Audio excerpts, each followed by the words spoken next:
He was able to open up over the first 1,500 meters. Graham's a big guy. He's really tall. He's got long levers. It looks like he's putting everything to good use. Absolutely. Running quite well in a tailwind. The rest of the field's very tight, very close together. The battle for second and third is going to be very close, but it does look like Graham is going to be able to take this event home to the Peterborough Rowing Club. Just an absolute dominant performance, and he's very excited. I'd say unofficially it looks like Peterborough by open water. Graham Peters, congratulations. Excellently rowed by Graham Peters.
There's Graham receiving his trophy and his plaque.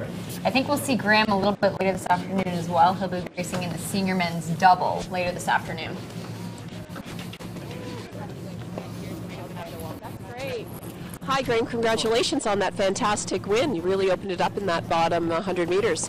How's it feel to be Henley champion? One of our correspondents this weekend. He's just going to be around today in the grandstands talking to each of the event winners and just asking them, you know, how they're doing, how their race went, and trying to get a little more feedback, a little more personal interaction with the event winners. Slowly moved it up. Move through people. That's good. Great work. Well done. And do you have anything to say or want to give a nod to your coach?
looking like GMS and maybe Maritime.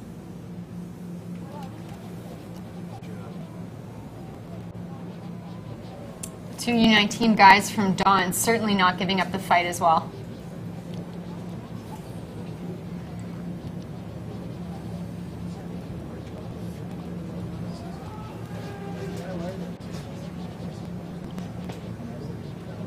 Those Vic City boys certainly hanging into it too. Liam Keane certainly comes from a rowing family. He competed at both the 2015 and 2016 World Junior Rowing Championships, and Brendan competed this past summer for Team BC at the Canada Summer Games. So these guys certainly as well have a very impressive rowing resume.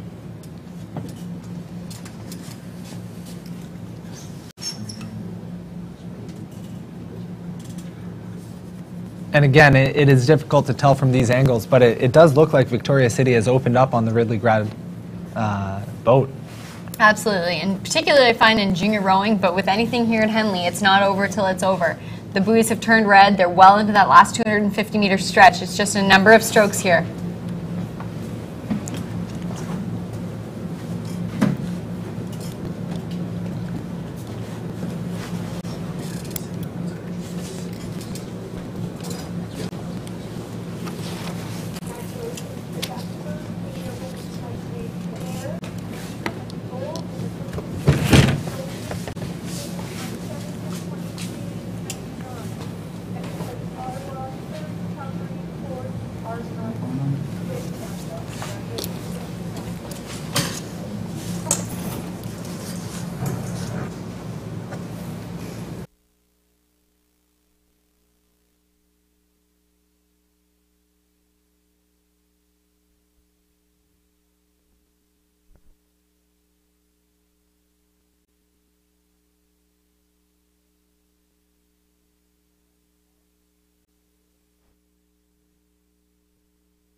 Looks like some great racing there. Vic City taking it away from Ridley Grad in the last 500 meters. Some really fantastic performances.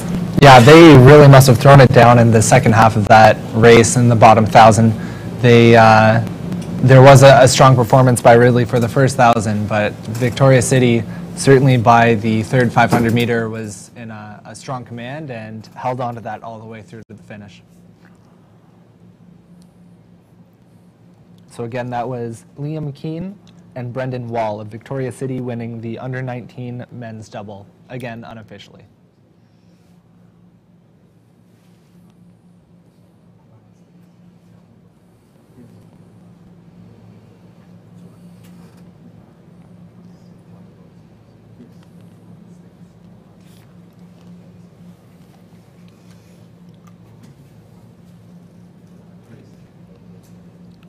I've got to say I'm pretty excited for this next race. It's the senior men's lightweight single.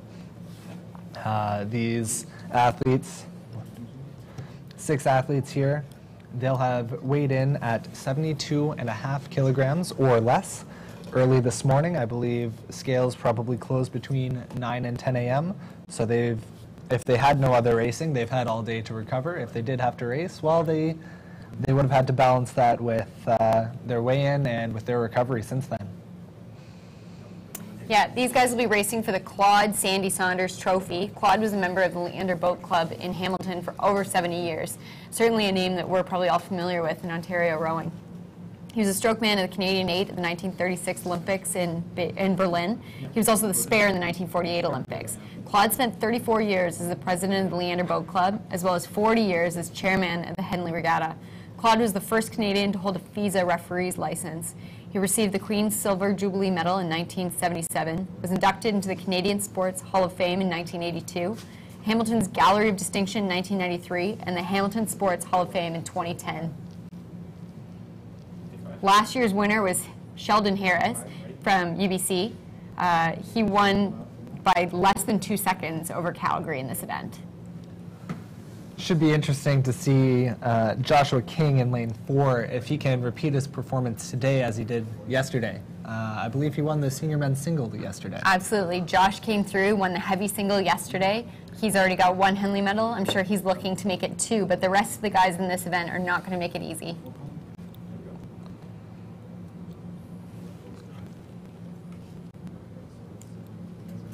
Certainly all of the Canadian crews in this race, Hanlon, Ottawa, Victoria City, and Western, all have experience at the international level, so it should be very exciting to see them race down this 2,000-meter race, and each of them will, I think, be challenging Joshua King to see if they can stop him from repeating yesterday's performance. Looks like Josh had a pretty fantastic start, but it looked like Argentina in lane 2 also had a pretty big jump right on the first 5 strokes. Yeah, those lightweights, they really like to jack up the rate, make sure it stays high, and they can just throw down. They won't be as strong as some of the heavyweight athletes, but their technique does tend to be a little more refined. They do try to lighten the load and keep the wheels spinning by tapping it along at a higher rate. There we can see the Team Argentina as well as Jacob Giesbrecht from Hanlon Rowing Club, Boat Club in Toronto. Jacob also rowed for the University of Toronto and last summer rowed in the lightweight men's double at the FISU Regatta. And there's Josh King looking really strong, rowing for Ottawa. Absolutely, that does look like a quick start from Joshua King. You're not wrong at all when you're saying that.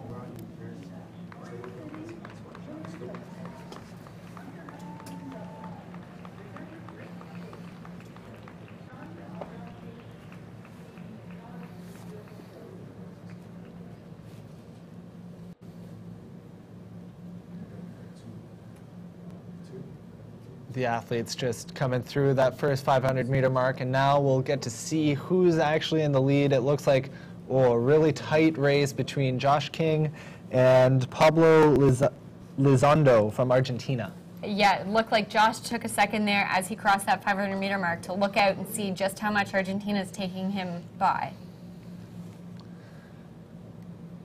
The rest of the pack staying really, really close there. It's going to be anybody's race for third place. Yeah, certainly no one's out of this race by any means at this point.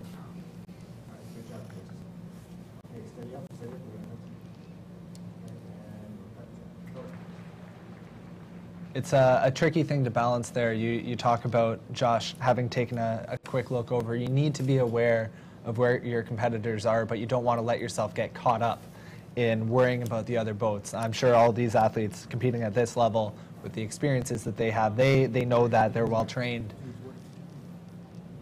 Absolutely. We've got Jacob, Josh, Alex Watson, Jordan Rendell. Those all guys have competed together for many, many years. They'll probably be aware of kind of some of the strategies they might encounter.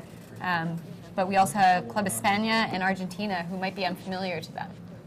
Absolutely. Those are going to be the wild cards of this race for the Canadian athletes. They're not going to know what to expect.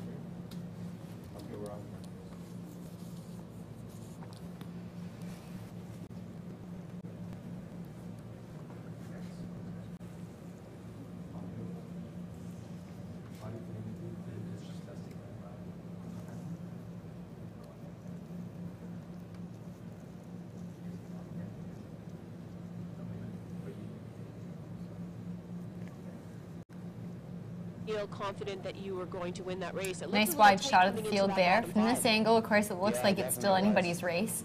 As they close in on that 1,000-meter mark, hopefully we'll be able to tell who's got it. Took the rate up, took the strokes from.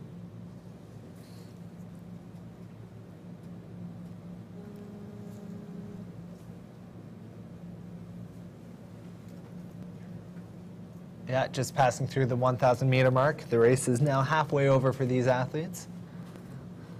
They'll be racing by, of course, we said Henley Island, which is where all the tents and all of the trailers for all the competitors are stationed. They'll be able to hear some cheering, hopefully get a little bit of extra motivation in this third 500-meter stretch, which is typically mentally very challenging. Yeah, and these athletes at this level, they'll be starting to wind up their finish probably by the end of this 500-meter section. The senior level racing particularly is aggressive in the second half of the race, and they all will know that they're going to have to go probably before the final 500-meter section begins. You can see Josh King just slightly ahead of Alex Watson there, rowing for Vic City.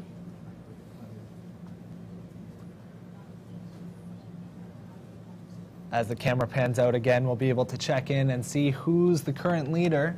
and how the race is unfolding in terms of positioning. Club España not giving up in lane 7. Absolutely. That's a strong performance from Ricardo over in lane 7, absolutely staying with the pack, but it does look like Josh King out in front, being followed closely by Argentina. Absolutely. It looks like is kind of trading places there with lane 2. In this last 500-meter stretch, they'll start to bring the stroke rate up. There he looks again just to see where his competition is coming from.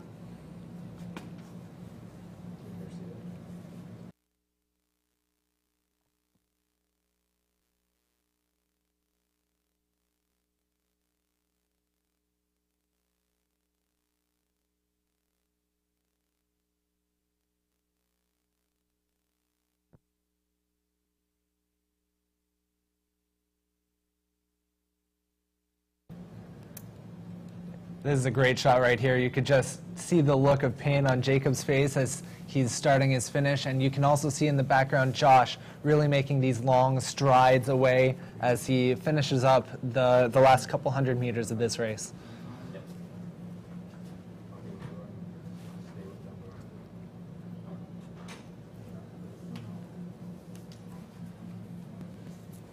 From this shot, you can't quite see Argentina. They're not in the picture, but I have very little doubt that they are trying to catch up and trying to stay with Josh as he executes his finish. And everyone in the race, I think Josh King from Ottawa is going to be the leader, and everyone's going to be trying to prevent him from repeating his performance in the senior heavyweight men's single yesterday. They're definitely not making it easy for Josh, but it looks like unofficially, Josh King is going to cross the line first, winning both, unofficially, the senior lightweight men's single and the senior heavyweight men's single. That is an impressive performance.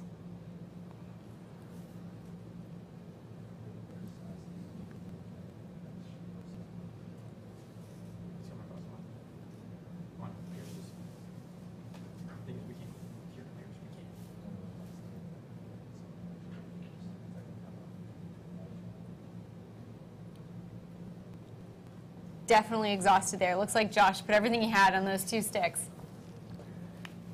Yeah, a lot of training will have gone into that race, a lot of training for the last number of years, let alone the winter and the spring. Josh has been training in Victoria at the training center with the national team there. Yeah, and you can see here Argentina, Pablo, he looks like he threw everything at this race. I'm sure all of the athletes did, trying to hang on, stick with the leader, and really throw everything down into this race that they could.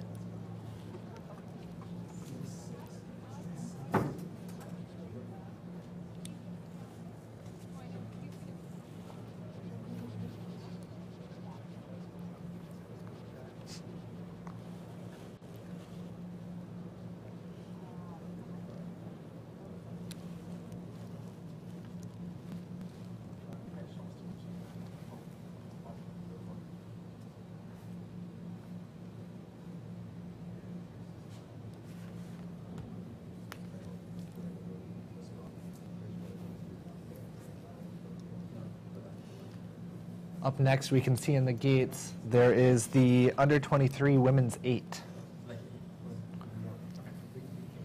Last year's winner of the under-23 women's 8 was Vesper in time of 6 minutes, 22 seconds. Vesper probably going to try and defend that title. They've got an entry in this race in lane 6. They're surrounded on either side by the Central Development Club and University of British Columbia on the other side. We certainly have a lot of representation from America in this race. We have Riverside, which rose in Boston. Vesper, of course, from Philadelphia. Central Development Club is rowing out of Iowa, and we also have some international appearances here. The University of Technology in Sydney, Australia. UBC, of course, from the west coast of Canada.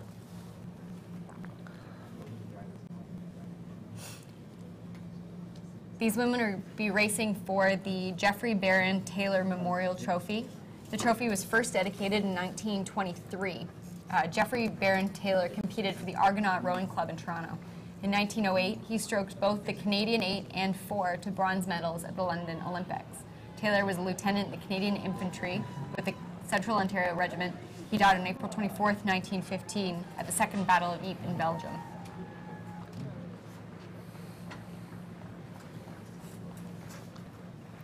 Great shot there of Josh King on the podium with his trophy. Congratulations, Josh.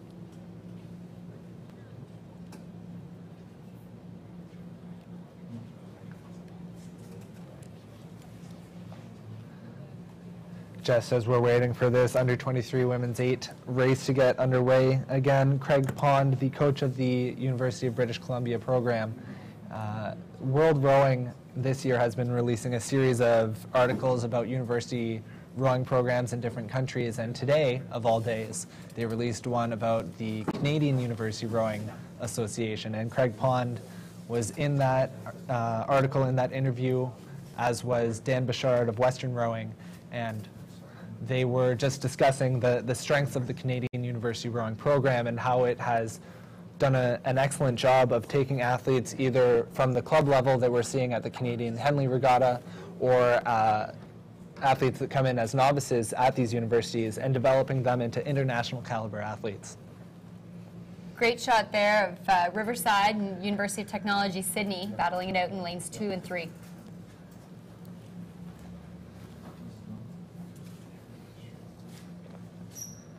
Again, Ali, you might be able to speak to this better than I can, being a coxswain versus being a rower. I always got lost in the noise and the intensity of the race when I was in an 8. But what's the sense like when you're at that start line and those first couple of strokes lined up with so many athletes, so many oars? Yeah, for sure. In this event particularly, you can see there's 8 women rowing and 1 coxswain who will be driving the boat. The coxswain's going to be looking across, sizing up the competition, making sure they're going straight. It looks like the middle crew, Central Development in lane 4, is leading this one. So the coxswain's looking across. She's probably looking to see, do I have a bow ball? Am I looking at rowers? How far ahead are they? But they're well ahead in the first 500. I've got to say, hearing the coxswain say that they're on the bow ball or that they want the bow ball, that's quite the boost as an athlete. You really want to take it to them that much more because it shows that you've already, at this point or whatever point that you hear that call, you're 1 boat length ahead, and that's a large margin in an 8.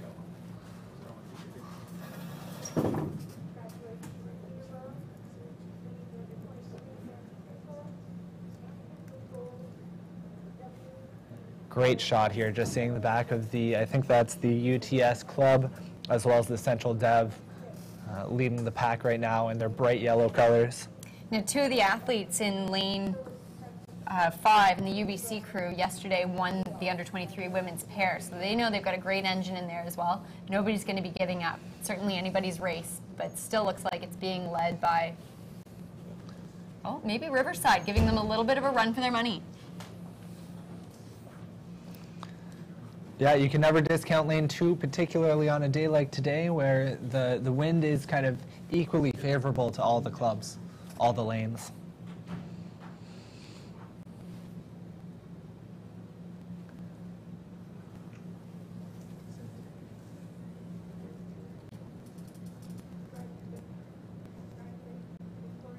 Many of these athletes will be racing for different colleges and universities through the school year since they're all under 23.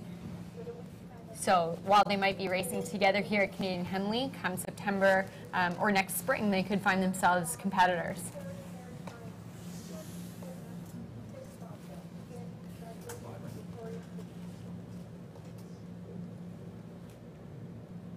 Yeah, those leading crews now, looks like maybe all the crews now through the first 1,000 meters. Going to be approaching, as we said, the Henley Island, where all the coaches, other athletes, and all our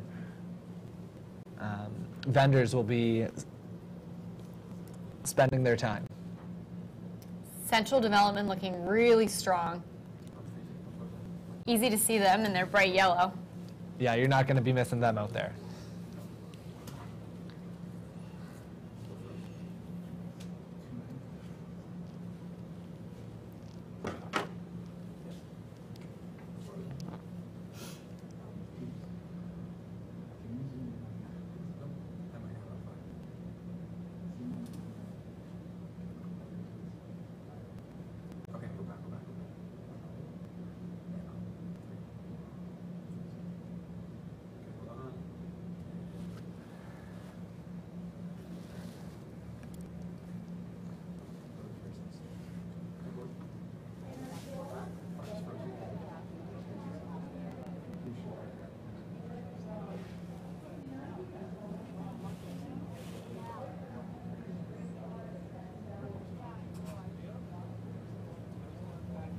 Getting a shot here of the athletes leading crews coming through. Looks like the third 500-meter marker coming into the bottom 500 meters, the bottom quarter of the race.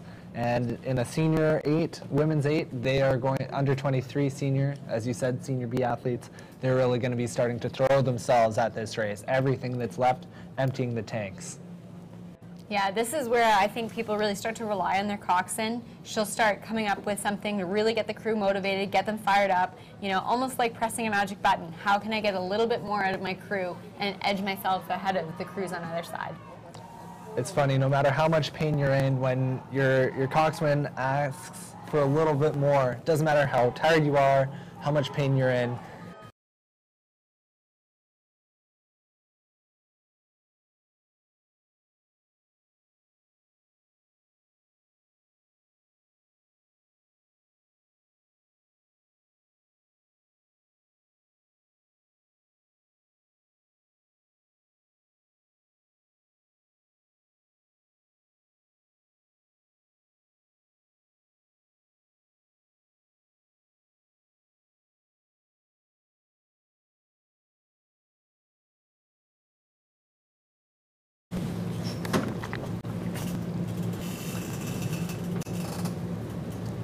Central development, 7.44 seconds unofficially over Vesper. That's pretty impressive.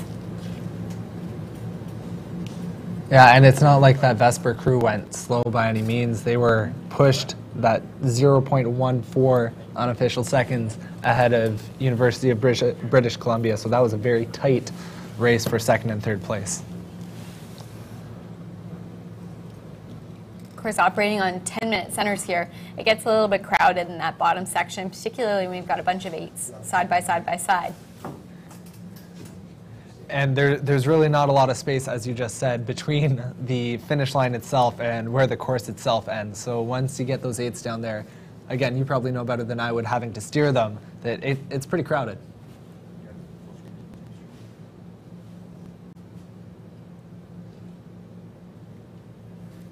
Looks like the UTS 8 is using some University of Brock equipment, if I can see that correctly.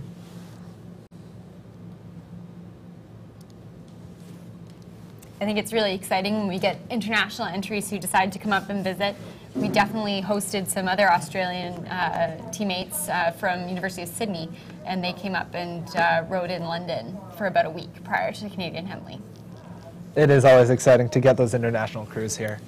Just so shows the caliber of competition that it really is an internationally known and respected regatta. About 2,000 meters away, up at the start, we have the senior women's pair final getting ready. We have Calgary, St. Catharines, Victoria City, Winnipeg, and UWO. This is a fully Canadian final. That's really exciting. It's exciting to see 2 Winnipeg crews in this event. Absolutely. They'll be racing for the HIH, Henley Island Helpers Prestige Award. The Henley Island Helpers were organized in 1963. They raise money to support the rowing club by selling hot dogs and juice, boxed lunches at dances, and putting on fashion shows, penny sales, and flea markets. This is just one of 4 trophies the HIH has donated to this regatta. As I said earlier today, the Calgary Senior Women's Program has become a dominant force in Canadian rowing in recent years, and they won yesterday the Senior Women's 8 for at least the 2nd year in a row. Third year. There we go. That is an impressive streak. And they are off.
is really growing in competitiveness, and that all the athletes across the country are able to develop so quickly to be competitive at high levels like this.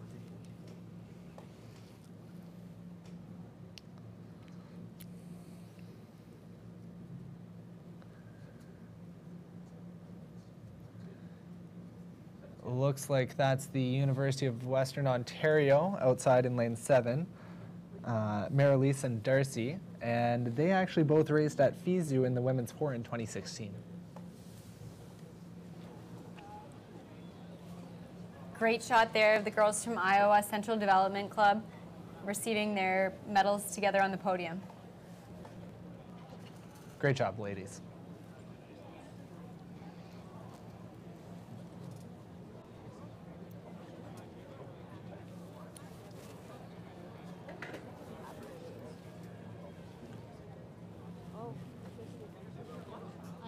You don't see a lot of t-shirts in rowing anymore, do you, Brent? No, that's fairly uncommon. You might see them worn usually as an undershirt or a speed shirt, they tend to be referred to as, with a unisuit or a singlet over top. I like it. I think they're standing out here. Absolutely. Especially with that bright color like that.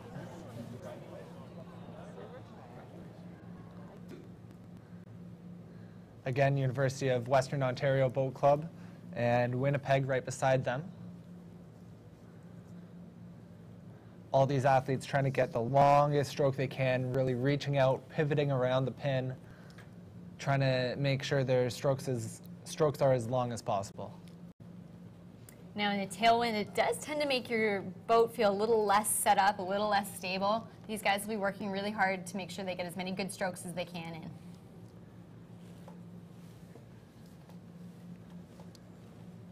Yeah, and as you said before, it is a tailwind, but it's not too choppy. The top of the water is relatively flat. There's no discernible waves, so they don't have to be quite as worried as if the wind were a little bit stronger and really starting to make the rough water on the top.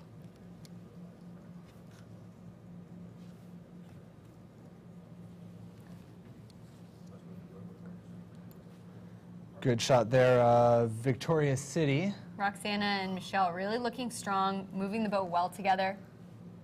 Michelle might be looking to be another athlete to add her second Henley medal in as many days today. Michelle raced for Canada last summer at the Senior World Championships. Yeah. Calgary not far behind them, still a little bit of contact, I would say maybe half a boat behind. And St. Catharines just on the stern of Calgary as well. Stern to stern to stern. This is definitely a tight race coming into this final 500 meters.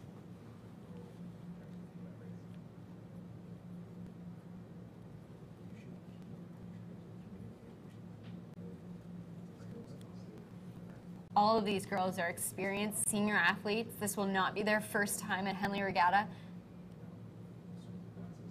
Good shot here of those two crews, St. Catharines and is that Victoria City. City. Yeah, really stepping out cleanly with the blades on the square, making sure they're not getting caught in the water. Yeah, you can see Kaylee just took the right up there in the St. Catharines boat. They're not holding anything back, really trying to give their everything into the bottom 250 meters of this race that they're entering. They'll be counting the strokes now. Everybody's winding it up.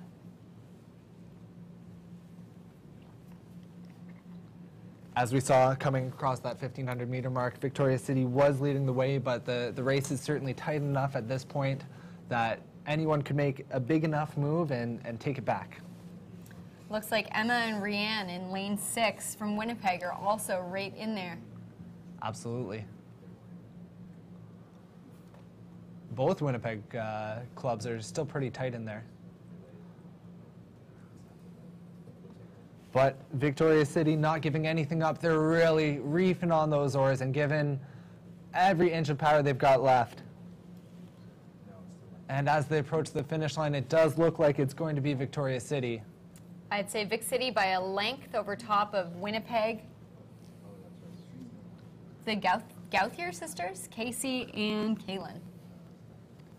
It might have actually been Winnipeg to sneak into third place as well, so that's going to be really good for their standings in the efficiency trophy towards the end of the weekend. You can see the exhaustion, but also the elation on the Victoria City ladies. Michelle Truax, as we mentioned, picking up her second Henley gold in as many days today.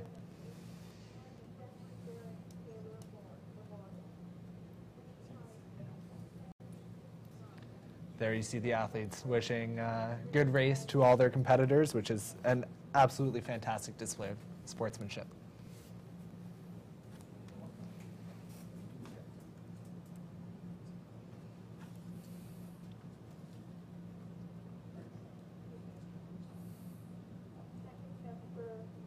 Great shot of the commemorative St. Catherine's unis on the back there. They've got a nice emblem celebrating Canada's 150th anniversary of Confederation.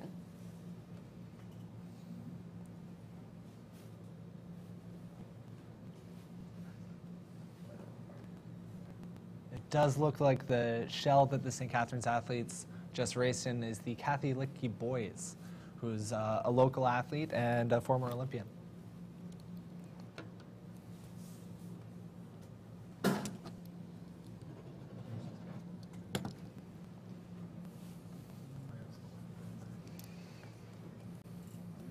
Lining up in the gates now, we have the senior men's straight 4. This is an exciting event. Last year's winner was California in a time of 5:59.36.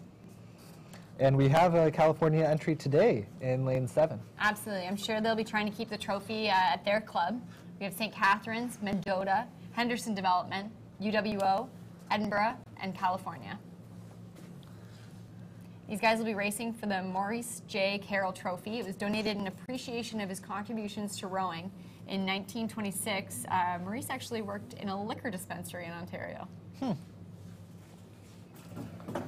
Not to be entirely fooled, the Edinburgh Rowing Club does have at least 2 Canadians in it, Matthew Christie and Kieran Tierney. The other 2 in that boat, Kieran and Rufus, won the Prince Albert Challenge Cup at Henley Royal in 2016. They've also both represented Great Britain.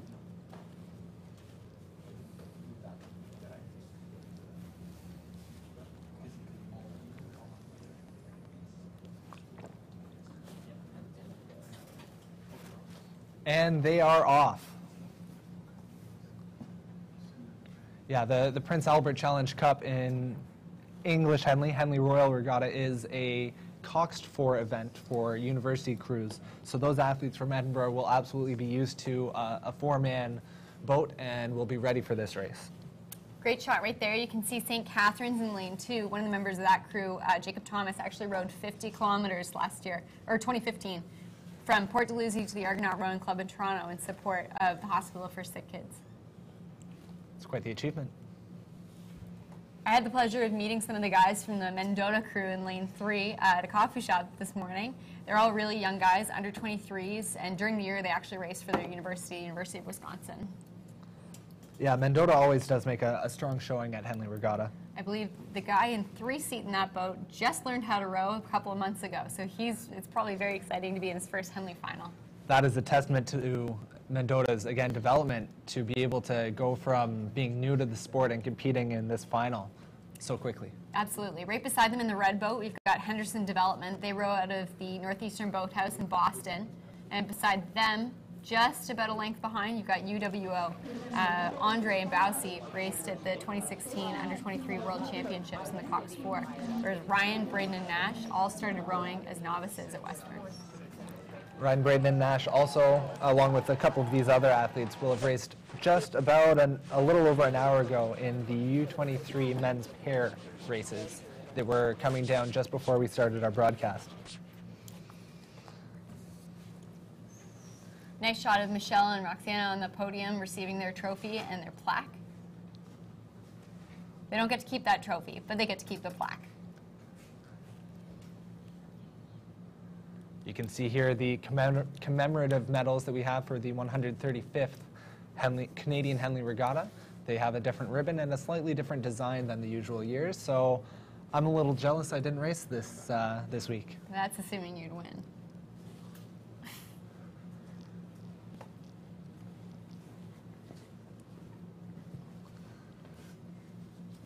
Nice wide shot of the field here. That bright light blue from Edinburgh, you're not going to miss that at all. Yeah, I believe they call themselves the Baby Blue Army.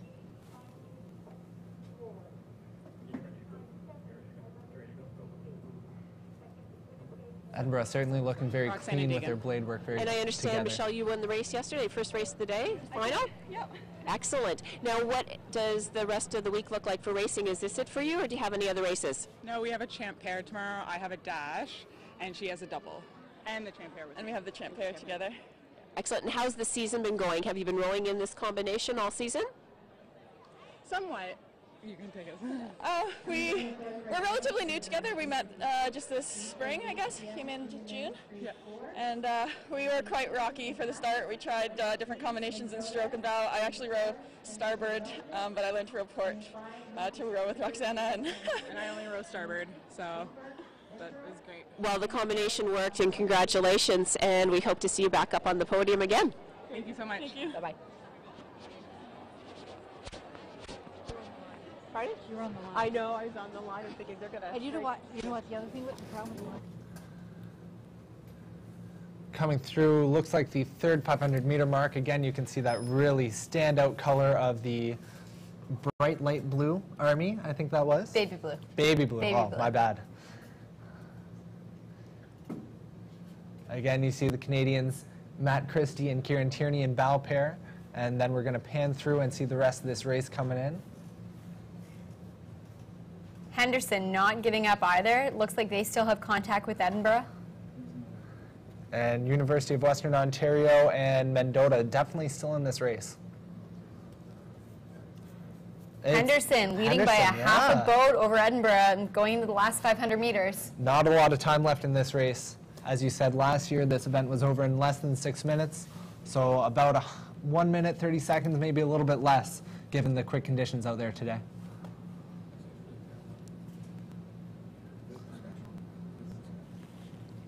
And without a coxie, these athletes are going to be usually directed by either the bow seat or the two seat, and they're just going to be saying, now's the time to go. If we want this, we've got to go now.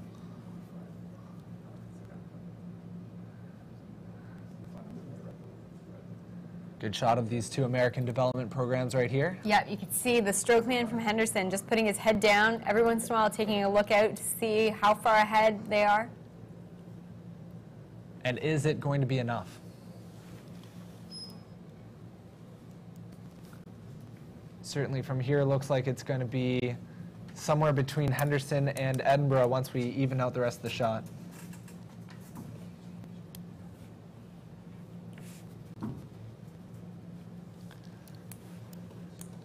Strong powerhouses there, and Henderson really throwing the boat down.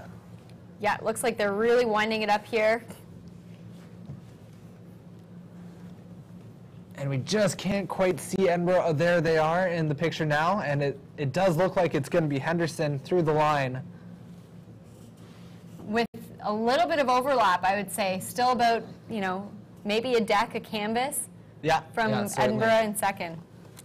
And again, too close to call from our camera angle between Mendota and University of Western Ontario. Great racing from these guys. I would say there's a lot of young guys in this event, so it's a senior event, which means anybody can enter it, but a lot of these guys will still be in their under 23 competitive years.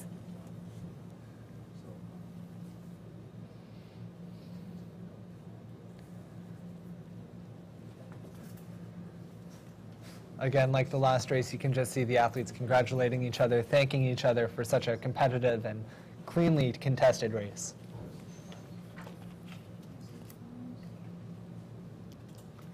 .556.95 unofficially for Henderson. That's just about 3.5 seconds over Edinburgh. Yeah, and that makes sense given that you were saying you think it's a little bit of closed water.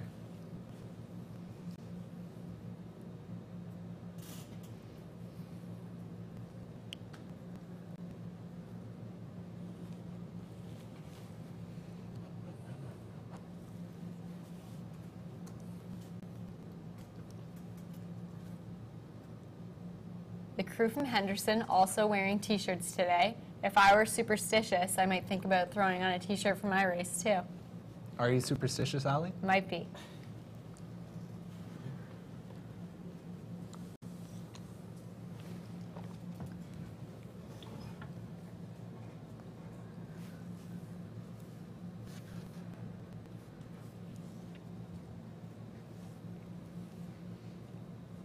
Nice shot of the red Hudson Boatworks shell there from Henderson.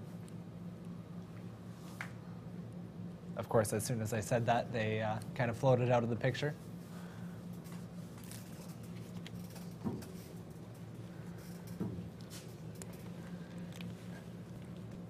And I do believe the Edinburgh Bow pair will be racing later today in a double at 5:18. That's correct. Matt Christie and Kieran Tierney will be racing in the senior men's double in lane 3.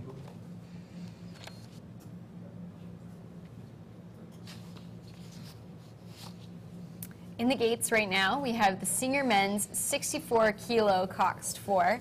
I had a soft spot for this one too. My first Henley medal was in the women's version of this, sometimes referred to as the flyweight 4. 64 kilos for American friends is about 140 pounds, just a little bit over. It's an open event, so the athletes in this event could range from under 17 to senior athletes, and it's a straight to final event. There will be no heats for this one. And don't let the weight dissuade you. This is absolutely a competitive event, and these athletes are very technically skilled, particularly the ones that are racing as seniors. But again, at this weight, everyone's on literally an even playing field, so it could be anyone's race. This is also a coxed event, so there's a coxswain usually lying in the bow, sometimes sitting in the stern, that'll be telling these guys what the race plan is, where they are, how many strokes a minute they're taking, what their split might be. And it's a good mixture of Canadian and American crews here. You've got in lane 2, Albany, lane 3, Argonaut Rowing Club from Toronto, Detroit Rowing Club in lane 4, St. Catharines Rowing Club in lane 5, Balin Jesuit in lane 6. They're a school program from Florida that's really come on strong, particularly in this event in recent years. Then in lane 7, you have Wyandotte, again just outside of Detroit.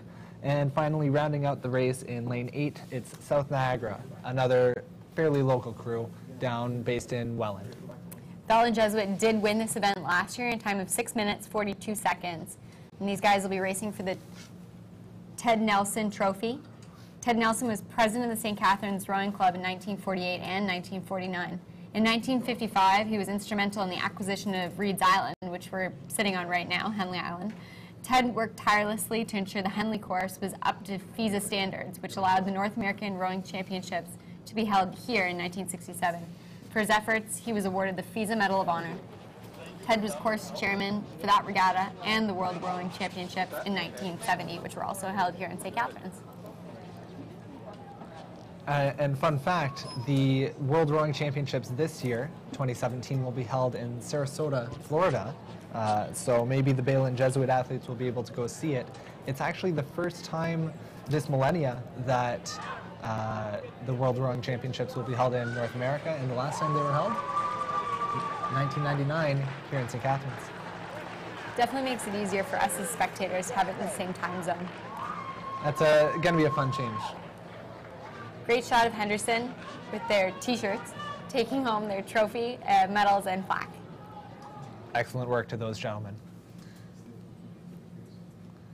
And here we can see, absolutely, as we were saying, a very tight race, close field, coming through this first 500-meter mark. Wow, 4 boats straight across. As we anticipated,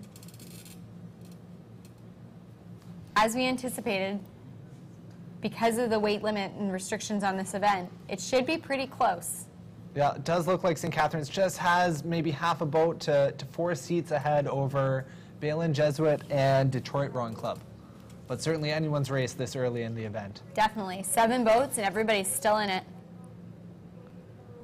I know St. Catharines a few years ago had quite the run in this event when it was being coached by Greg Zipka, now the head coach of St. George's School in Vancouver.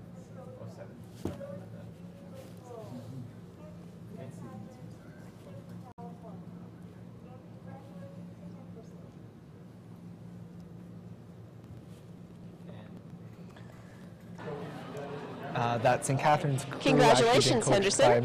Can you tell us your names, please? Lewis Pratt. John Carruthers. Nicholas Robertson. Aiden Bridwell. Well, it was a lovely race. You had a really great finish there. A pretty tough field as well. Can you tell us about the race from the start through to the middle of the 1,000 there before we could get to see you? Yeah, absolutely. You know, we just raced an hour ago, so we were pretty tired, but that's just the cost of doing business at Henley. And, you know, it was a really hard start, and we knew we were going to have to put a really hard effort out there. But we hung tight. We had a fast start, good base, and we just kind of kept riding that out through the whole race. I will say the Edinburgh guys, they're a great group of guys. They held us through the 1,000. They were ahead of us like solid length, not length, half a length or so. But yeah, they're a really good, great group of guys, I have to say. Fantastic. And what's next for you? Do we have any more races? Yeah, we've got, so we just had the semis for the under 23 men's pair. So we're a pair, and they're the other pair. And we both advanced to the final. And we've also got all the races for the under 23 straight 4 as well. Yeah. Well, lots of racing still to come. And do you have anything to say to anybody back home? Yeah, thank you to our coach Justin Jones. We learned everything from him, and you know, we love to see a bunch of Boston boys, you know, training in the School of Hard Knocks and just going fast. Yeah. Excellent. Congratulations and good luck with your races. Thank you. Thank you. And we're right back in it. You can see South Niagara there battling it out with, I believe, Bell and Jesuit. That's Wyandotte. Oh, Wyandotte right beside them. Does look like a bit of a lead for the St. Catharines Club, coxed by Dana Warren.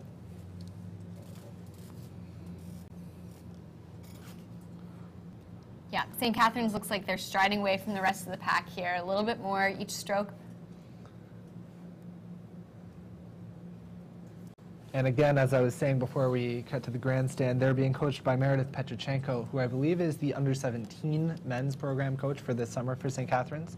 That's not to say that these are absolutely going to be under 17-year-old athletes, but that's certainly the same coach that they have right now.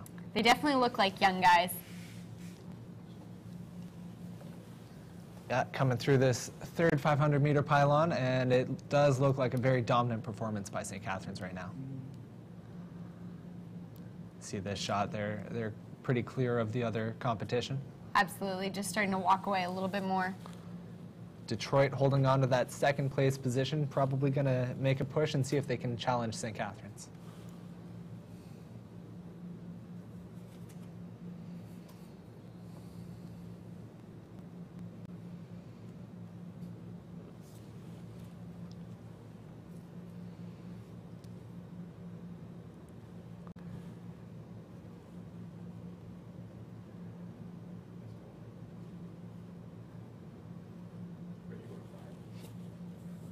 Beautiful shot here. You can see Rennie Island there where the finish tower is, nice and green, and some spectators out to try and see things from the opposite side of the grandstand. This is a young bunch of rowers in here. One of the athletes is only 15 years old, the oldest being 18 in that St. Catharines boat. It's pretty impressive. Very strong showing by the St. Catharines athletes.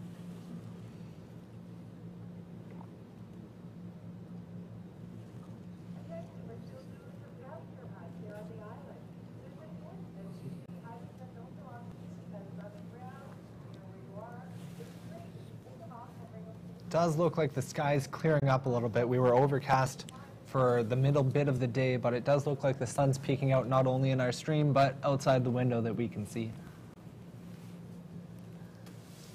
Really exciting race for these young guys from St. Catharines.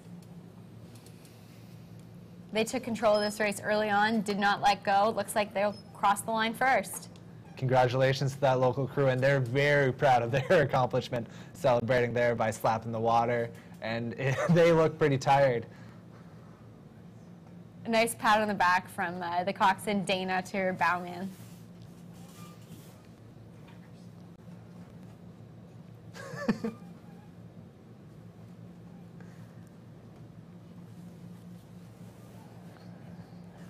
And again, seeing that sportsmanship coming through from basically every winner and all the competitors that we've seen so far. So that's fantastic to see at a club level event like this. And from all ages as well. Absolutely.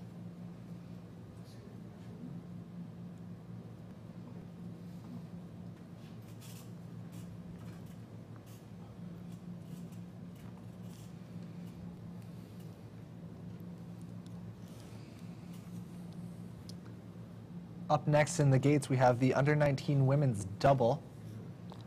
They'll be just waiting for the clearance to go. Again, we're running at 10-minute centers right now. There you see the unofficial results from the race we just had.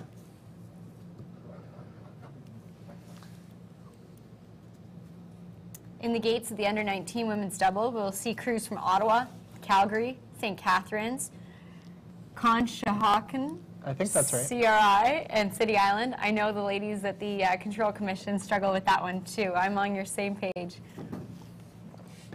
It does look like the CRI athletes, the Community Rowing Inc. out of Boston, are two sisters. Yes, they raced for the Miami Beach Rowing Club during the spring, and they actually went undefeated in the youth double all spring season. Wow, good for them.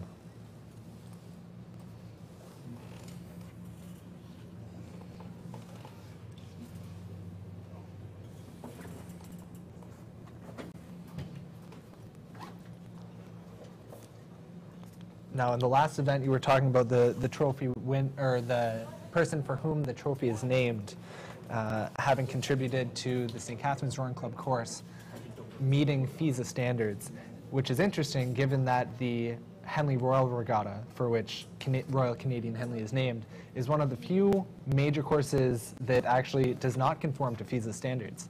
They go against the current, and it's actually a dual race, which means there's only 2 lanes across, and it's always head-to-head, one boat versus the next.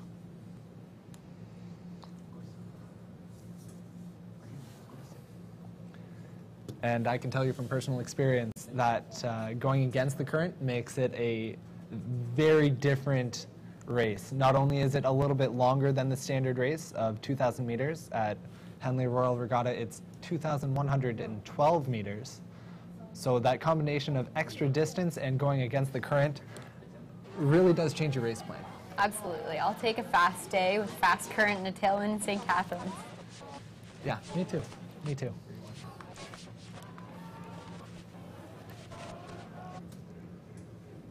You can see the girls there sitting up in the gates, squaring their blades. They'll be waiting to see the lights just behind their boat holder turn from red to green. And they're off. There they go. Great shot of the start there. You can't see if one boat or another really took the jump on another crew. It looked like it was a pretty even start. Yeah, Ottawa here in the shot rowing very cleanly. As we said, these are all under 19 athletes. So, some of them, this might be their first appearance at Henley, but typically by under 19, they've had maybe 1 or 2 races since they started rowing. They'll be racing for the Thorne Family Trophy, which is named after a St. Catharines father-daughter combo, Brian and Vanessa Thorne. Brian had a successful career as a St. Catharines athlete before winning the lightweight men's double at the 1987 Pan Am Games. His daughter Vanessa also collected many Henley gold medals, rowing for St. Catharines and for Nyack. The winning crew last year was from Cambridge Rowing Club in Boston in a time of 7 minutes, 13 seconds. And the crew from Cambridge, they were both 17 years old in this event last year, racing up into U19. That's quite an achievement that they had last year. Wonder if CRI is trying to frame this event as trying to keep the trophy in Boston this year. Nice shot of the St. Catharines boys celebrating their win in the 64-kilogram senior men's coxed four. There is a tradition in rowing. If you win an event, you get to throw your coxswain in the water. Have you ever been thrown in this water, Allie? I have. We'll see what happens if Dana gets to go for a swim. Coming through the 500, does look like Ottawa out to a good lead in lane 2. Absolutely. You've got Margaret and Leah rowing in lane 2 for Ottawa.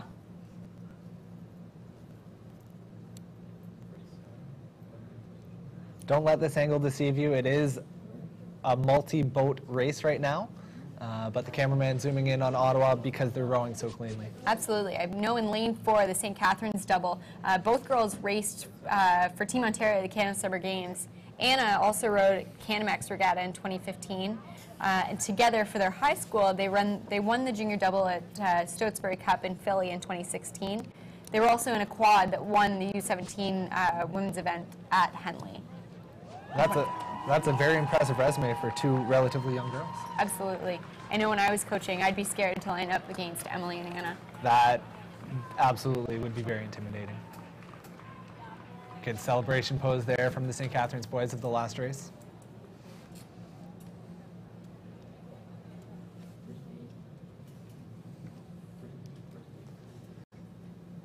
They'll be sure to get their photos taken by Stan Lipinski.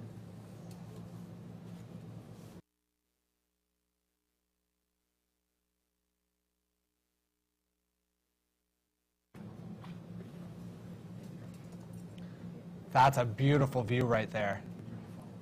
I think this might be a first for us, having the drone follow racing at Royal Canadian Henley Regatta. I do believe so. It's exciting to see.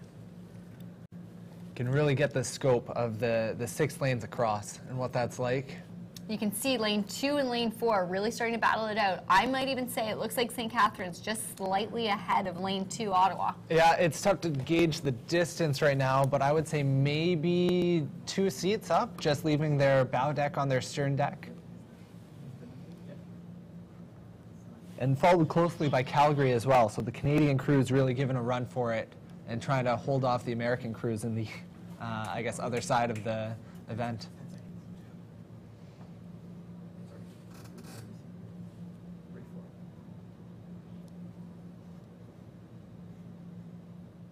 Ivan, how the start went? We had a good start. We were right in there with all the other crews. Then by the time we got to the first 5, we were just too much. We were pulling away. Yeah. Well, it looked really nice through the finish here. Tell me a little.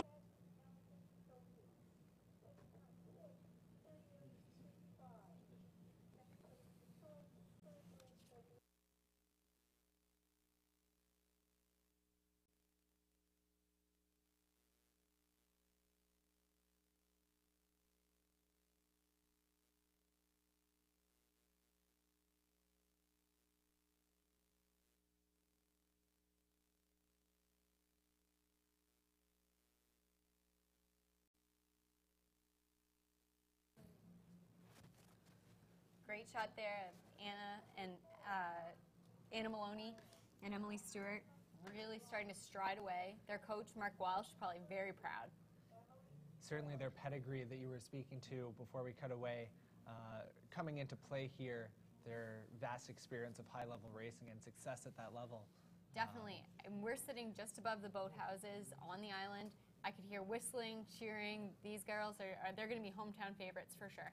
Absolutely, and you can just see that they've opened some open water over the Ottawa Rowing Club double that was off to a good start. So now it's going to be a showdown, looks like, between these 2 Canadian crews through the last 500 meters of this race. Definitely. I think Canadian juniors particularly have been doing quite well in the sculling events at Henley over the last couple of years.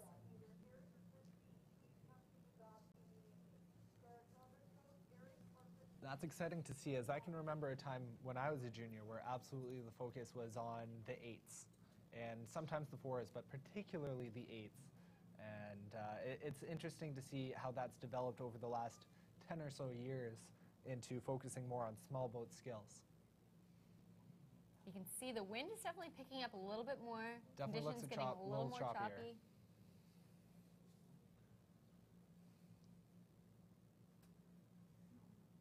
That's going to challenge those crews that are less technically refined to be able to not get caught, not let the oars get stuck in the chop on the top of the water.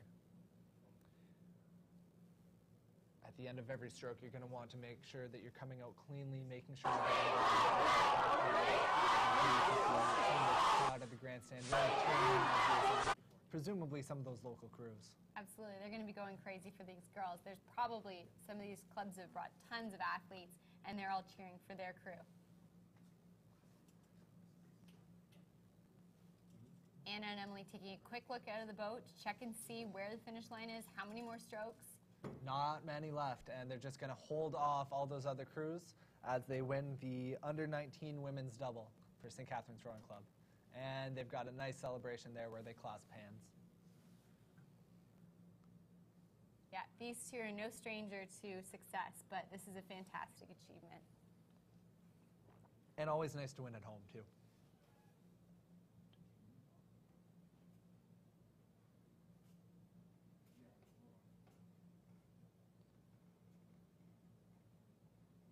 can just see there, Anna has dipped her legs in the water. That's a very common response to the end of a race, and you're just feeling all the fatigue in the legs. Sometimes you're not feeling your legs at all, and you just want to do something to get some life back in you. Big smile, though, from Emily Stewart in stroke. Calgary there absolutely stayed in that race. Very competitive athletes from Calgary as well. Probably eyeing to be part of that dynasty that the senior women's program has been developing at that club. Absolutely.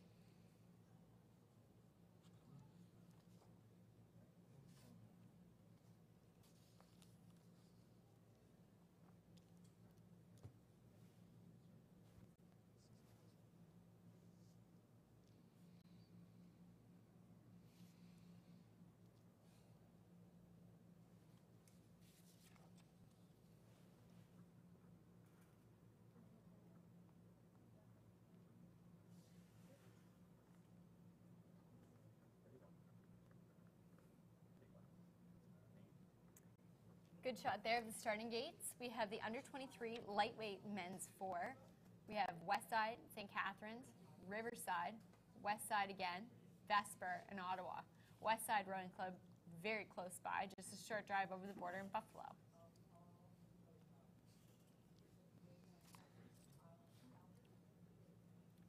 The winner of this event last year was Mercantile Rowing. They came up from Australia. They won in a time of 6 minutes, 6 seconds.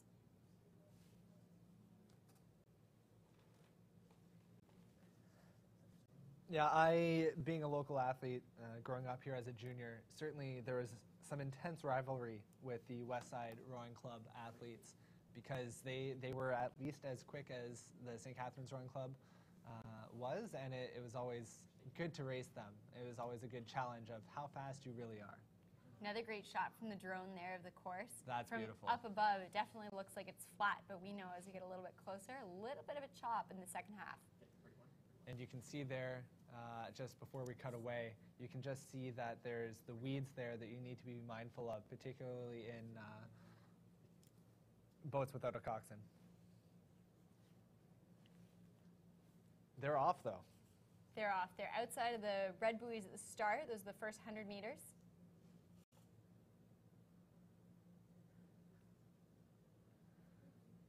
St. Catharines looking very clean there. Most of these lightweight athletes will tend towards a little bit cleaner, more refined technique than their heavyweight companions.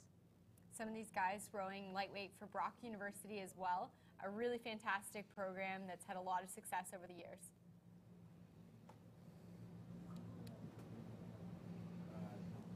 St. Catharines looking really, really strong, rowing quite well. As is Riverside. Riverside trying to stick with them and try and just work off of the St. Catharines Club. I think Riverside as well has a tradition of really strong lightweight men's rowing. Absolutely.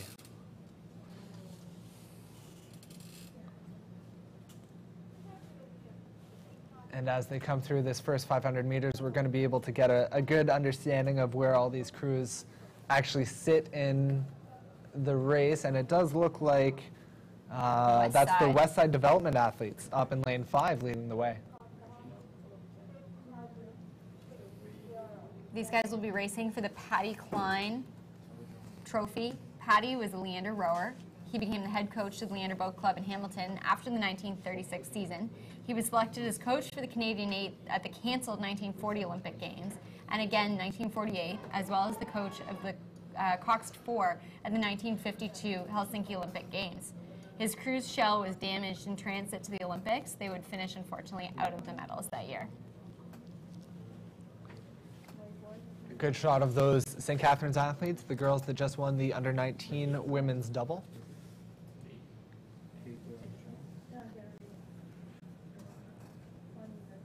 Great shot there. Westside continuing to lead, followed by Riverside, followed by the second, by St. Catharines. It's interesting, these Westside Development programs, I know they started calling themselves Westside Development a couple summers ago, and it does look like the continued growth of those athletes. I'm not sure if they're the same athletes, but it does look like they've had been able to build on their success year after year to the point where now they're leading a race halfway through. the under-23 lightweight men's straight 4. Great shot there of the under-19 women's double. Anna and Emily receiving their trophy and medals.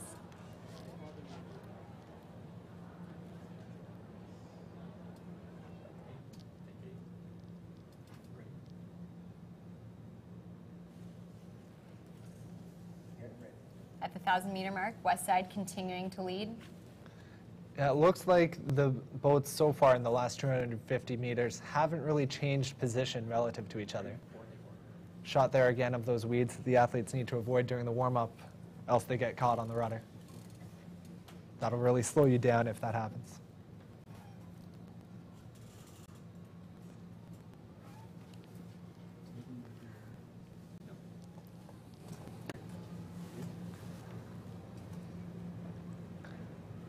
The West Side crew, you can really see them swinging together, which is a very important component of crew rowing.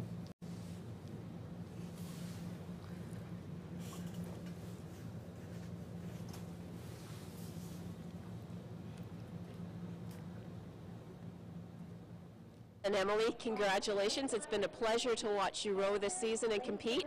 Can you tell us what it's like to cap off your season with a gold at Henley? It means a lot to us to row this double for 4 years now, and we recently came back from the Canada Summer Games where we trained in Sudbury with Amanda Schweinbenz, so it was good building that power throughout the season, and finishing off with a race like this means a lot to us. Yeah, starting off junior Bs, we were like the C boat, and then we just made it like so far. Like Tex like put so much like hope in us, and he's like, yeah, you guys, you'll make it, and like we finally did. It was like, it's nice. Lots of sentimental value to both of us. Well, it was a pleasure to watch you row, and you really had a commanding lead here at the finish. Can you tell me a little bit how the start of the race went? Honestly, the start of the race, like we weren't ahead by that much. We were just like, bow ball to bow ball, and then we just kind of pulled it through like the 5, and then through the 6 we had it against Ottawa. But yeah, it was a fun race. Yeah, for sure. Well, it looked great. Now tell us, what's the plans for the rest of the week? Do you have any more races? And then beyond that, what about the rest of the rowing season? We'll be racing U19 quad semi tomorrow, so hopefully make the final for that, and hopefully have a good race in the final. That's the goal, and then that's the end of our junior career. And how about the fall? Fall, I will be going to Brock University, and Emily's. I'll be at Nova Southeastern in Fort Lauderdale. Well, good luck, ladies, and congratulations, and thanks for representing St. Catharines so well. Thank you.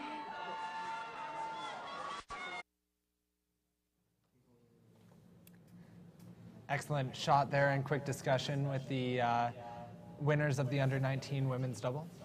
It's getting pretty exciting in the bottom 250. Westside really starting to crank the rate up as soon as they saw those red buoys.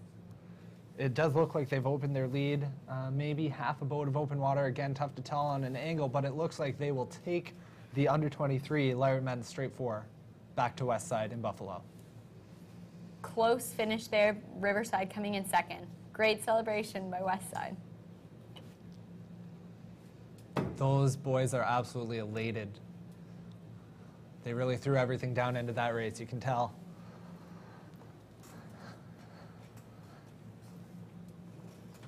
And as you were saying before, it definitely looks like it's gotten quite choppy on the top of the water. It's not quite white capping, but it's certainly not the calm conditions we were seeing earlier.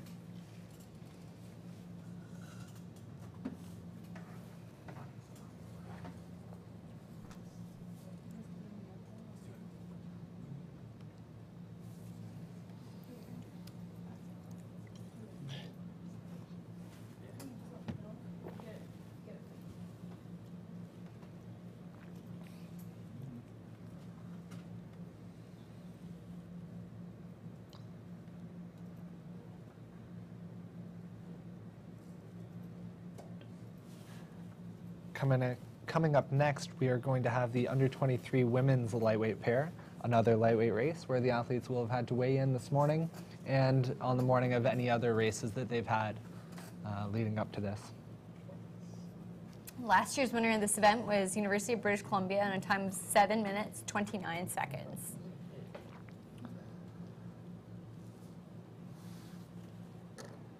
It does look like the only Canadian club in this event this year are University of Victoria athletes Emma Kelly and Hannah Taft.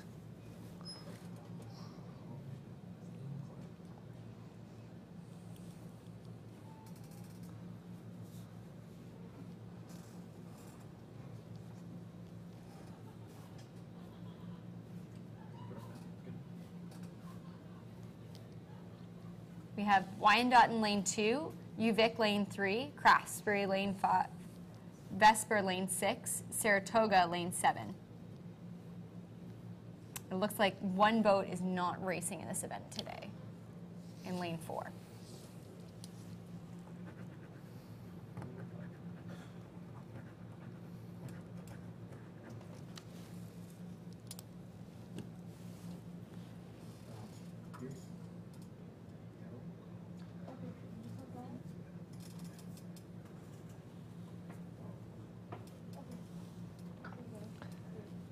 Craftsbury, just looking ahead again to the oncoming race.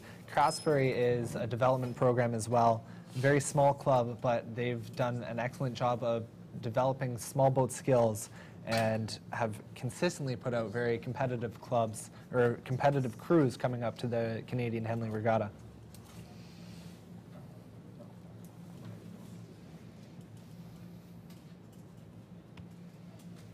You can see there the flags at the grandstands really whipping around.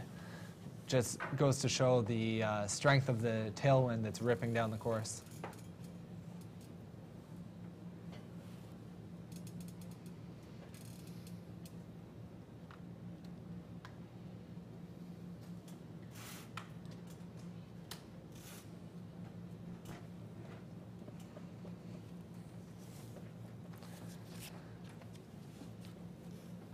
Now earlier I was talking a little bit about getting caught in the weeds, but I should say that it's not just club level athletes, it can happen to anyone. In fact, at the Henley Royal Regatta this year, Vicky Thornley, who is one of the best female scullers in the world, she, when racing the final of the Princess Royal, the open women's single event at the Henley Royal Regatta in England, actually about halfway through her race, she must have picked up a couple of weeds or something along those lines because she really dropped back from her competitor, who eventually won the race. Great shot there. A couple of great starts where a couple of boats separated from the pack right off the first 5 strokes.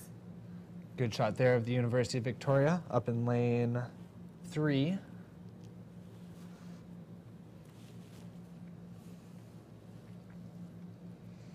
And Craftsbury with their standout lime green and white. Vesper with the V's on the back of their unisuits.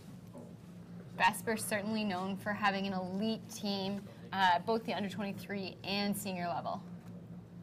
Does look like Craftsbury is starting to open up already, not even 250 meters into the race.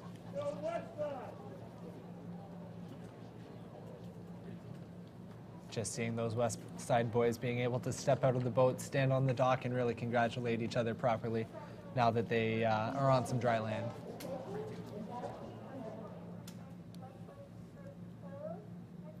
And here, even just in that short amount of time, Craftsbury does look like they've opened up, at least on Vesper. We'll see as they approach the 500-meter pylon what their lead is relative to the rest of the race. Yeah, always hard to tell because of the angle of the course. Certainly a dominant performance right now in this first 500 meters by Craftsbury. It looks like Craftsbury's got a pretty good handle on this race already. University of Victoria trying to hang on, just a little bit of open water perhaps, maybe just a bow ball overlapped with Hannah Taft and Emma Kelly trying to hang into this race. Just be careful, they're heavy. Go ahead. Fabulous trophy for the under 23 lightweight men's 4. Look at that.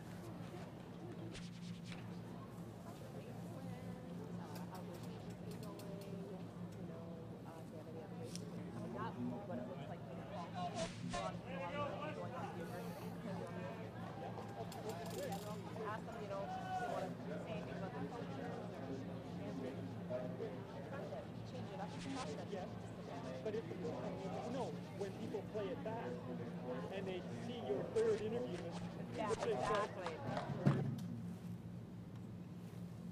Conditions starting to get a little bit quicker. Tailwind picking up. These guys have to navigate now, not only staying in their lanes, but how can I keep my blades off the water as the chop continues to build. Shot there, the umpire boat just making sure that everything's proceeding accordingly. It looks like Wyandotte struggling a little bit, getting caught up into those buoy lines. You want to be careful not to snag one of those. Could lead to some unfortunate events. Yeah, it does look like both Wyandotte and UVic are having a little bit of trouble with the steering. Could be the wind. Yeah, it looks like, just judging from the top of the water, might be starting to come across, bit of a tail cross.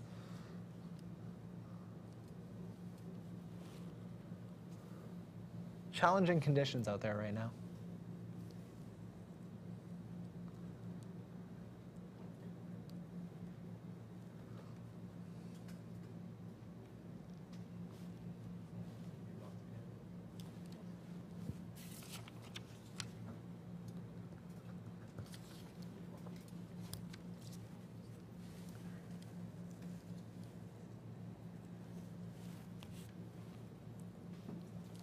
Really important to think about steering, even in these small boats, because getting off course by an inch or two, if they continue on that path, it does end up adding meters.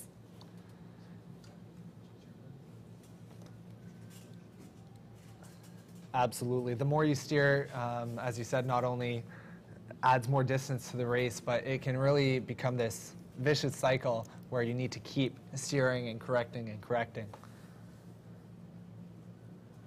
And it looks like there's just starting to be whitecaps on the top of the water, so very challenging conditions for these athletes. Craftsbury looks like they're handling things quite well, still looking pretty comfortable, not shortening up. In my experience in races like this, where the conditions do get to be a little more challenging, you want to think everyone's going to have bad strokes. There's no way to avoid that. You just want to minimize your bad strokes. You also want to not get caught up when you have them. It's going to happen. There's no way to avoid that. These athletes are racing for the Lancaster, Brooks, and Welsh 125th anniversary trophy. It's commemorating the 125th Henley, which also commemorates the law firm's 125th anniversary. One of the partners, Rob Welsh, was a longtime public address announcer in the Henley grandstand, and he's an active in recreational rowing in St. Catharines. The trophy was made by Leon James, the goldsmith who repairs, engraves, and adds the new shields to every Henley trophy after each regatta. And you can see here, crossing into the final 500-meter section, Craftsbury has just opened a lot of water over the remainder of the field. Definitely looks like this race is theirs to lose. That's Grace Joyce and Marilyn Garberg from Craftsbury. Well in control of the race as they approach the last 400 meters to go. Followed about 4 lengths down by University of Victoria.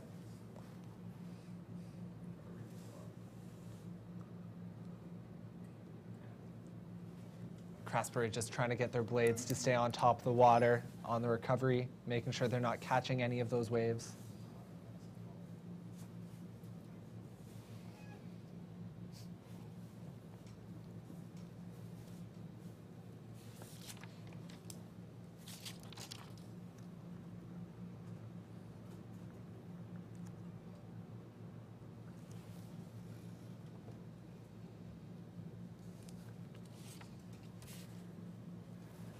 Lots of chop here in the bottom 500 meters, particularly the bottom 250 meters. Oh, and looks like a bit of a crab there from Saratoga.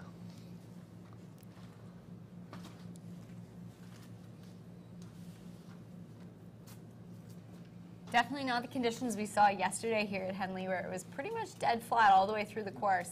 But these Craftsbury ladies are sweeping really, really well.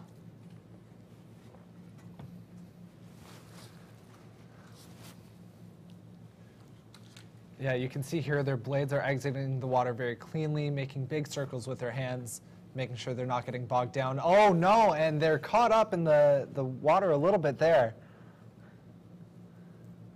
Great recovery. Still enough space between them and the next place crew to still stride away, get it back, and cross the finish line first. Yeah, and that just goes to show anything can happen, particularly when the weather picks up like this. So it's a good thing that those ladies from Craftsbury did build up that lead so that they didn't have to worry and stress out quite as much when they did catch that little bit of water.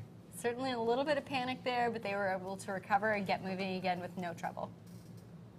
Well done to Grace Joyce and Marilyn Garberg.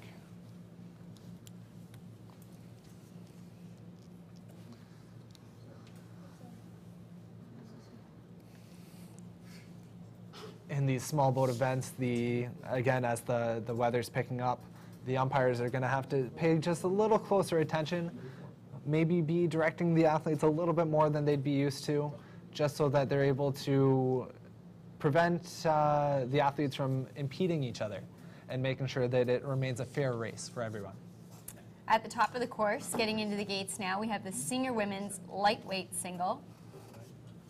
In lane 2, we have another display from Vesper, followed by Ottawa in lane 3, Ridley Grad in lane 4, Calgary Rowing Club in lane 5, and rounding it out in lane 6 and 7, 2 more Ridley Grad athletes. So that's 3 Ridley Grad athletes in this event: Kat Walker, Allison Whitty, and Caitlin Pauls, all local athletes. Last year's winner, Michelle Prince, also from Ridley Grad. That was a barn burner of an event last year. In 2016, Michelle beat out Jenna Pelham of North Star Rowing Club by 0.014 seconds. She was also named Royal Ontario's Athlete of the Year in 2016. I do actually remember sitting in the grandstands watching this event last year, and you are right, it absolutely was a barn burner. It was a fabulous race. Caitlin Pauls of the Pauls family, very much a local family known for their rowing. Her father is a constant contributor to the Ridley Grad Boat Club. Caitlin also finished yesterday. She finished second in the senior women's lightweight double.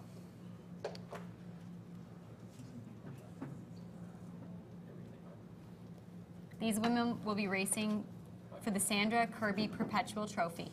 At the 1976 Montreal Olympics, Sandra Kirby raced in the Canadian women's coxed quad.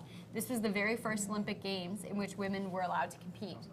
Sandy's both a FISA and Rowing Canada umpire. She was named Umpire of the Year by RCA in 2015. Dr. Kirby taught in the Department of Sociology at the University of Winnipeg from 1989 to 2014 and is currently Professor Emerita there.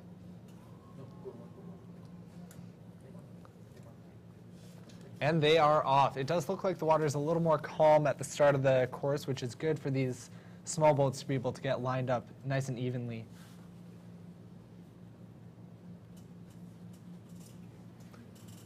Solveig in lane 2 from Vesper, coming fresh off her win in the senior light pair.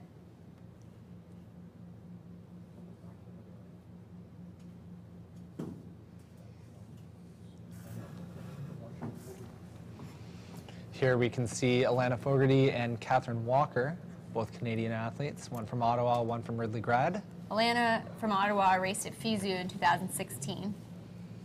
And Kat raced for Canada at the under-23s in 2014.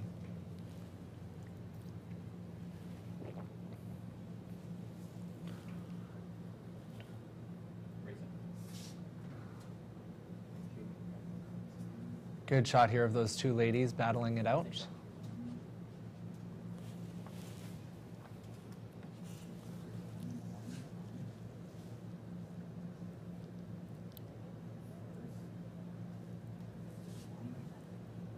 There you can see, as we were talking about before, the 135th commemorative medals for the Royal Canadian Henley Regatta.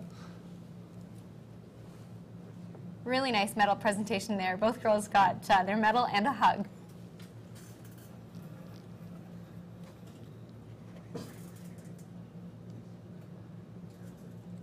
Very unique trophy there with the use of the glass. Looks like it might be Kat Walker leading the race right now from Ridley Grad in lane 4. Alana really hanging on there, giving her a good push from lane 3.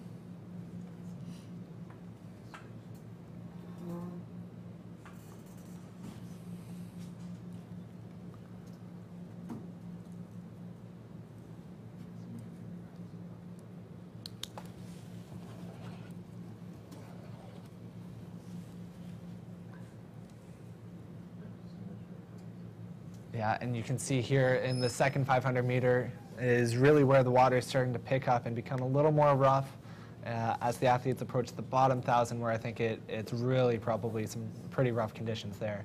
But the top from what we've seen, seems to be the flattest water so far. Definitely. I think these athletes probably would have recognized that, especially Solveig, who I know raced earlier today. And they would have tried to bank a little bit of time, maybe go a little bit harder where the water was good, so they could get ahead.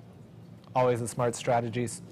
Try not to put too much pressure on yourself when the water is more challenging, because there's going to be that higher risk for failure and for bad strokes getting caught in the water. Alana from Ottawa really showing the strength of that program, which has been growing and developing over the past couple of years.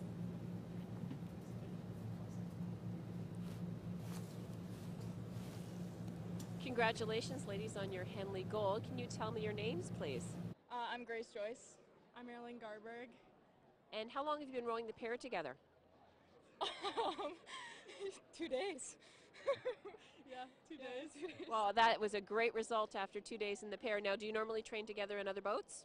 Yeah, we've lightweight at Wisconsin, and we've been training at Craftsbury in the double all summer. So. Well, you had a little bobble there at the end of the race, but you pulled it through without a problem. Yeah. Tell me about the top part of the course. How was it with there's a little bit of chop? How was it with the wind? It was pretty windy, but we just were focusing on getting our blades in together and just trying to row. And what about the rest of the weekend? Do you have any more races? Tomorrow we race in the U23 light double, and then we race in the U23 light quad. Excellent. And what about the fall? What does that look like for both of you? We'll go back to Wisconsin and be rowing in eights mainly, but hopefully have some solid races. Yourself as well? Yes. Yeah. Well, excellent. Well, congratulations and good luck in all your races the rest of the weekend.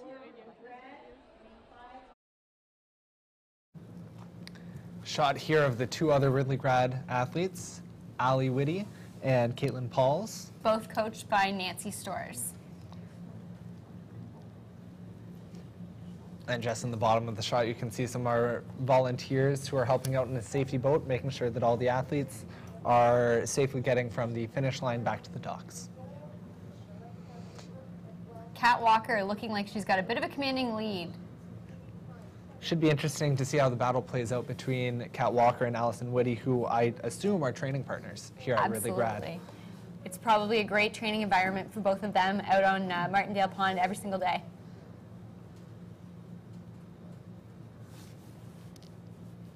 But yeah, it does look like Catherine has a bit of a lead coming through the third leg of this race.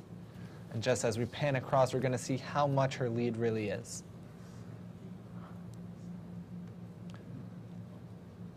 Yeah, it looks like a boat, maybe two boats of open water, with Allison Whitty coming in second so far as the race is progressing into the final quarter of the race. That's right. Ali Whitty definitely following in second place, but looks like a bit of a battle maybe going on with Alana Fogarty. Strong performance by all these Canadian ladies.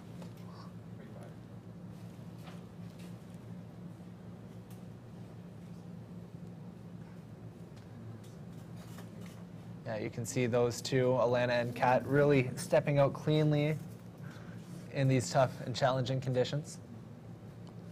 Making sure they're sending the boat away at the release position, stepping out of the water, and preparing for the next stroke.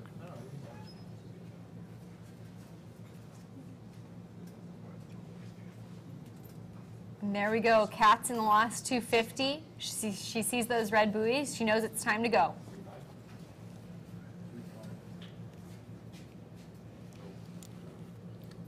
But again, in conditions like this, particularly in a single, anything can happen. So this is far from written in stone, the current result, the current standing. Absolutely. As we saw in the last race, you know, even the top leading crew can catch a crab.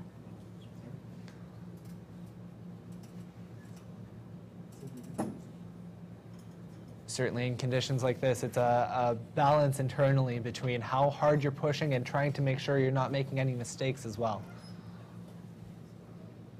Does look like Ali Whitty in lane 6 is pushing pretty hard right now, trying to eke up on her teammate, Kat Walker. Ali finished third yesterday in the senior lightweight women's double. It does, from this angle, look like it's going to be Kat Walker, but by maybe a boat length over Ali Whitty.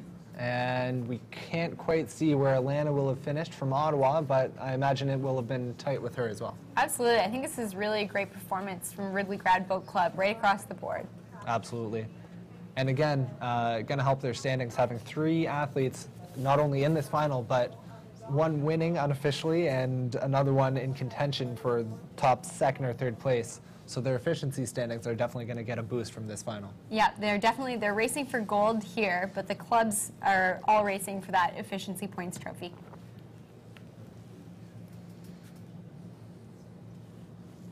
Just see the athletes talking to each other following the race. Again, presumably a good showing of sportsmanship.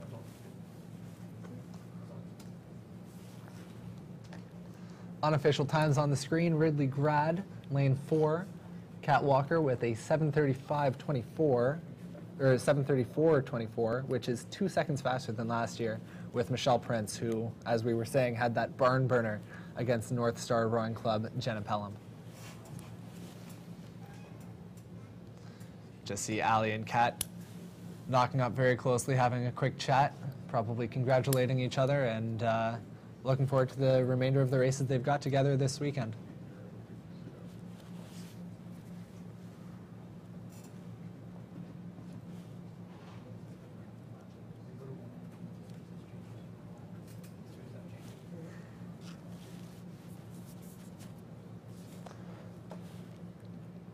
Sitting in the gates right now, we have the under-17 men's 8.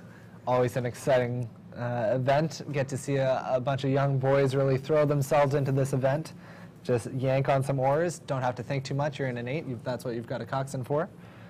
You get Thompson Boat Club in lane 2, Westside Rowing Club in lane 3, St. Catharines Rowing Club in lane 4. As I was saying, there's a bit of a rivalry there. At least there was back in my day.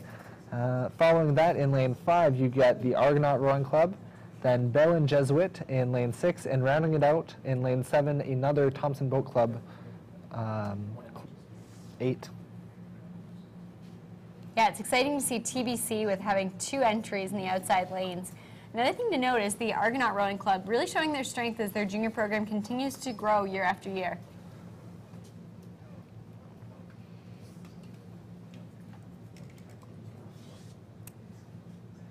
St. Catharines sitting in lane 4. They would have raced the fastest time in their heats. Coming out of the heats, they were about 10 seconds faster than the next boat. So they definitely have a point to prove, and let's see if they can hang on today. Should be interesting to see what Argonaut coach Dane Lawson has been able to do with these junior athletes. As you say, it's a strongly developing program. Dane has a master's in sport history from Purdue University, where he attended after doing his undergrad at University of Western Ontario. When he was at Purdue, he was the coach of their novice men's program. And there they go.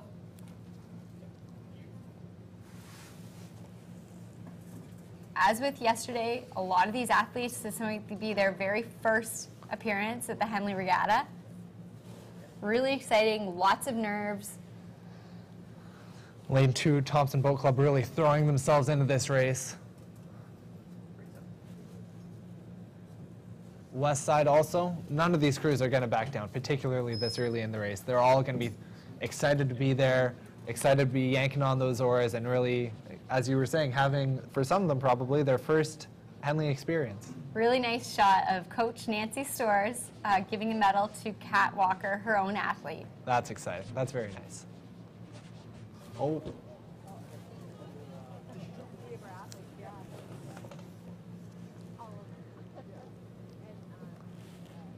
That's a nice scene.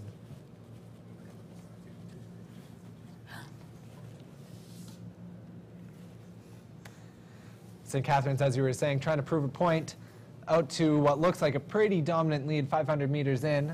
They have just about clear water on most of the other crews. Thompson trying to stick with them, as are Argonaut Rowing Club. Really good little position from that coxswain. She's really crouched down in there, isn't she, Allie? Yep. I think it's really important to note that she is sitting there and her job is to sit as still as possible and just make that boat go straight. Any tips you have for any aspiring coxswains out there? I think she's doing a fantastic job. I press my feet into the foot plates as hard as I can and just grab both sides of the gunnels and keep my head in the boat. Good tips.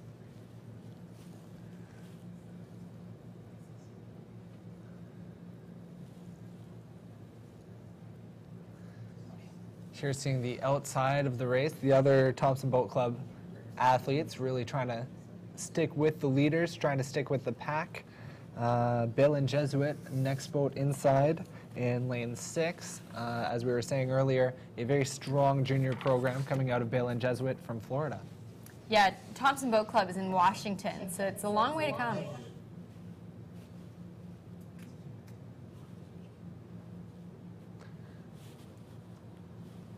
Now we're just going to start to see Argonaut. We might be able to see St. Catharines sneaking into this frame.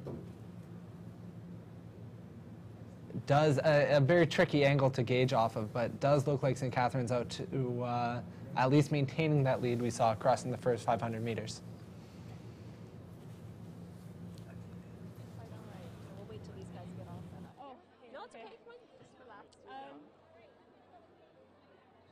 Congratulations, Kat, on that great win. How was it rowing against your other teammates? It's good. It's just like training again, so it wasn't really anything out of the ordinary. It was just we push off each other and make each other faster, and it was just a practice with them. Well, it looked really great coming through the finish. Tell me a little bit about the top 5 in your start. The start was okay, and there were some pretty strong wind gusts, but I mean, it's the person who takes the least amount of bad strokes and recovers the quickest, I guess. I'm not sure I was the one, but, well, it worked out. But, yeah, I don't know. It's a little bit choppy, so you just had to handle it and go through it, blade in, blade out. Well, you did a great job with the water and a great job, obviously, training all the year through. So do you have any other races this weekend? I do. I have the the heat and the heavy quad tomorrow, and the light and final, hopefully, in the quad as well on Sunday. Excellent. And what are you planning for this fall? Are you going to be doing the fall racing season? I will be. So I'm not going to go to school this fall, so I'm going to train hard and see what happens at NRCs. Excellent. Well, congratulations and well done. Thank you. Welcome back. If you're just joining us, this is the under-17 men's 8 final. They're through to the bottom 500 meters, and St. Catharines Rowing Club in lane 4 is out to a dominant lead over the remainder of the field. Definitely. I think with their strong performance in the heats, which were 2 days ago, they led by about 10 seconds over the rest of the field. Yeah. And just striding away. Absolutely. Strong performance, local crew, local boys. As you were saying, some of them probably the first time racing at Henley, so they're going to be elated. Definitely not their first time rowing on Martindale Pond, but if this is their first Henley win, you never know. Some of these guys might make it to the national team, make it to the Olympics.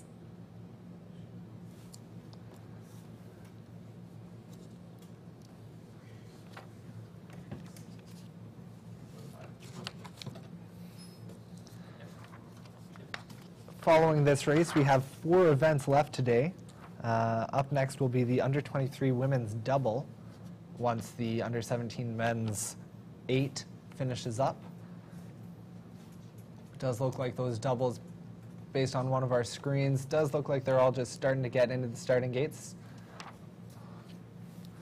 St. Catharines really throwing everything they've got left, sprinting to the line, and maintaining that dominant performance they've had since the start. Good job to those boys, kind of defending the home space, winning in front of a home crowd.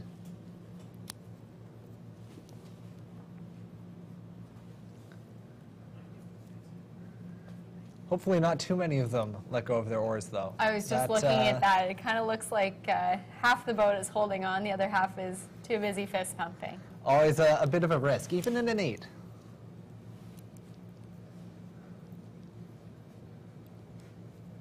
Be curious to see who came in second. It looked like there was a bit of a race for second between Thompson and Argonaut Rowing Club.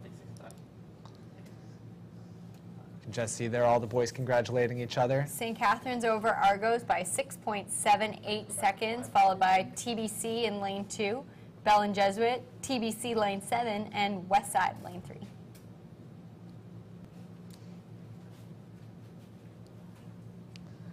You can see the trees really moving there. The wind has definitely picked up. Absolutely. Not that the St. Catharines boys will be noticing right now. Not only are they going to be in immense pain, but I guess for St. Catharines, maybe less pain now that they have the elation of winning. The rest of the athletes will be feeling pain. Yeah, they'll be feeling this. And they might still have a couple of events left to race. Some of them might race in other under 17 or even under 19 events. A little bit of a thumbs up between the stroke seat of St. Catharines and its coxie.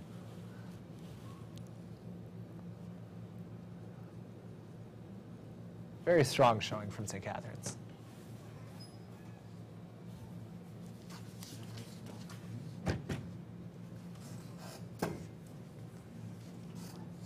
Does look like the under 23 women's double is in the gates. Probably starting to get ready to go in that. The under 23 women's double will be racing for the Nancy Storrs Trophy. Of course, Nancy Storrs is a woman that needs no introduction. We just saw her presenting the medal to Kat Walker. Nancy Storrs began rowing at the Vesper Boat Club. She competed in 4 world championships, winning silver in 1975 in the first U.S. women's national team Camp 8, and silver again in 1978 as stroke of the coxed 4. She was in the U.S. coxed 4 at the first Olympic Games to feature women's races at Montreal in 1976. She was also on the U.S. team which boycotted the 1980 Moscow Olympics. In '85, she began a very successful coaching career at the Ridley Graduate Boat Club. Among her numerous coaching honors, she's been named Row Ontario's Female Coach of the Year twice in 1988 and 1997, and Rowing Canada's Female Coach of the Year in 2009. She's also secretary of Ridley Graduate Boat Club. Absolutely. Nancy is a mainstay of the club down here in St. Catharines. Of all of the local faces that you see around the club, I was an athlete here for some 6 years, 7 years. That's discounting the years I did learn to row as a child. I'm not going to talk about those. But Nancy is one of those faces that you just always expect to see down here. Definitely, and I think as announcers and co-announcers, we definitely took some pointers from Nancy over the past couple of years. Absolutely. She gave me pointers one of the first times I ever took a single out. Amazing. Last year, Ridley Grad won in a time of 7 minutes, 10 seconds. Morgan Ross of Ridley recently won gold in the Under 23 World Championships for Rowing Canada. They also set the world best time for the Under 23 Women's 8 at that regatta. Of course, the previous record was also held by Rowing Canada from, I believe it was the 2011 Under 23 World Championships. Breaking their own record. Excellent work, Rowing Canada. And showing that club athletes can absolutely develop from the club level here in Canada to that international standard of high performance. There we see in lane 2, Knowlton. We've got Mary, who is she was second in the junior single at the 2016 National Rowing Championships in Burnaby, while Anna rowed this summer for Quebec at the Canada Summer Games. In lane 3, we have Dawn Rowing Club. Yara races for the University of Western Ontario. She also raced for Canada at the 2015 Junior World Championships in Rio with Perry, who rows for the University of Tennessee. Lane 4, Argonauts in the Blue Stripes. Izzy rows for Duke, and Shauna rows for UBC.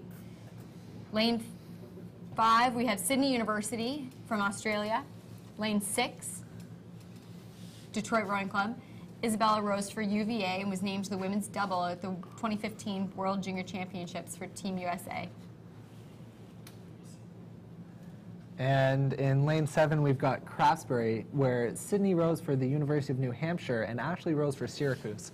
So there is a very high standard of athleticism in this under 23 women's double event, with athletes both at the top level, both Canadian and university levels, and some international experience within a number of the different crews.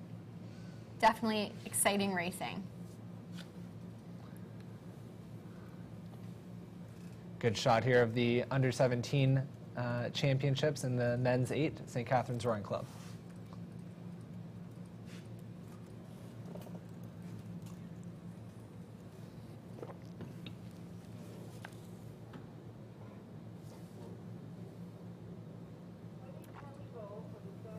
Interesting, they gave the coxswain his medal first. I raced at the Henley Masters Regatta on Sunday, and they made a point of making sure I got my medal last, because in the 8, I crossed the line last. Interesting approach.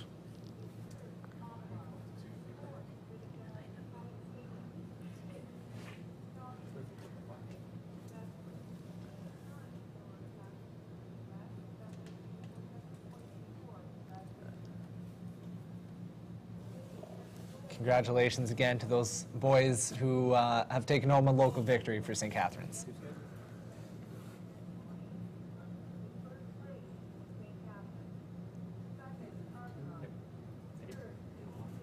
Good shot here of what looks to be Knowlton and the Dawn Rowing Club.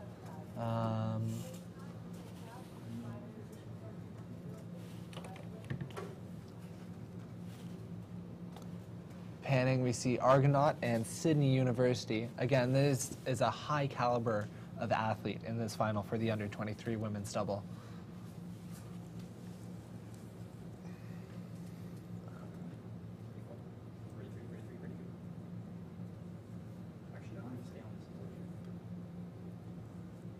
Does look like all the athletes are staying in the middle of their lane.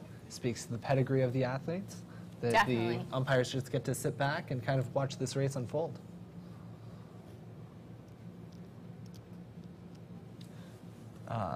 It's tough to tell from this angle, but I'm not even sure how to call it. I wouldn't want to call this one either. Exciting to be in the race like that, though. It's always, not only does it go by quicker, but it gives a little bit of a better story after the race when it's tight all the way down. For sure. These girls are definitely experienced athletes. They'll be looking to try and push off each other, change places with the crews around them, try and move up at least, maybe a seat, maybe an inch, whatever they can get. Yeah, approaching about halfway through the third 500-meter mark. At this level, under 23 athletes, they're really going to start to wind up, thinking about the finish, starting to dig deep, and whichever crew wants to get going earliest, start their finish earliest, start sprinting a little bit quicker than the other crews and try to hang on. It's going to be interesting to see how that plays out.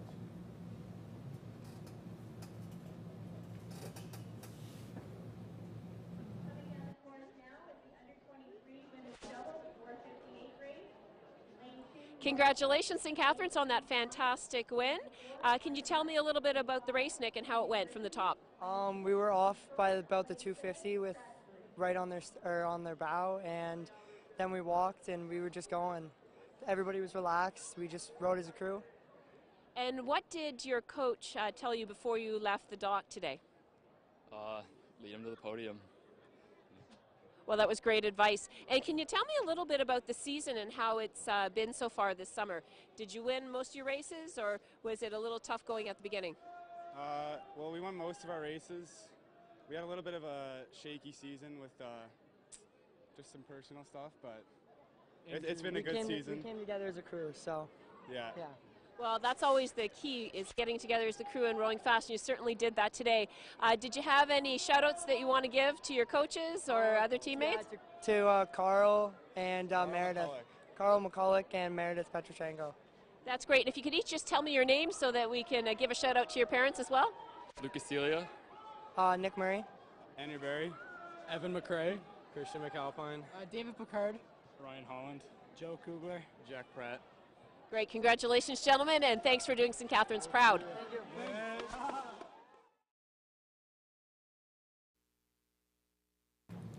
Now we come back to the under-23 women's double. Looks like Sydney just pushing ahead of Dawn's. And yeah, coming through the bottom 500 meter, it did look like it was Sydney just leading Dawn's. And Detroit on the other side. Yeah, almost the very end of this race, not much left in it. Seeing if Sydney can hang on. We don't have an official angle, but it does look like Sydney might be able to hang on to it in this last couple strokes. Sydney by a length, it looks like to me. Absolutely, that was a tight race all the way down. Very tough competition from these girls.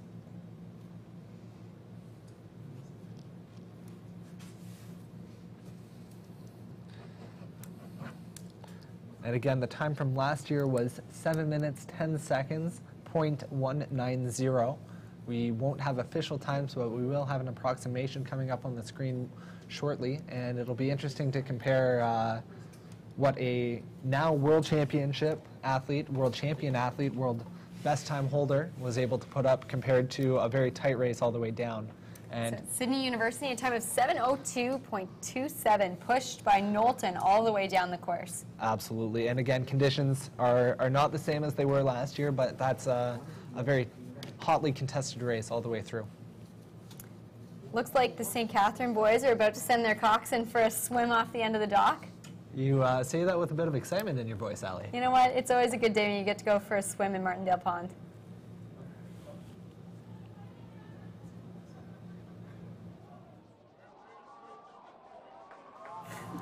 Hopefully they all took their medals off before going in, though. Yeah, medals and sunglasses. Hopefully they remember that one. Those things do not float.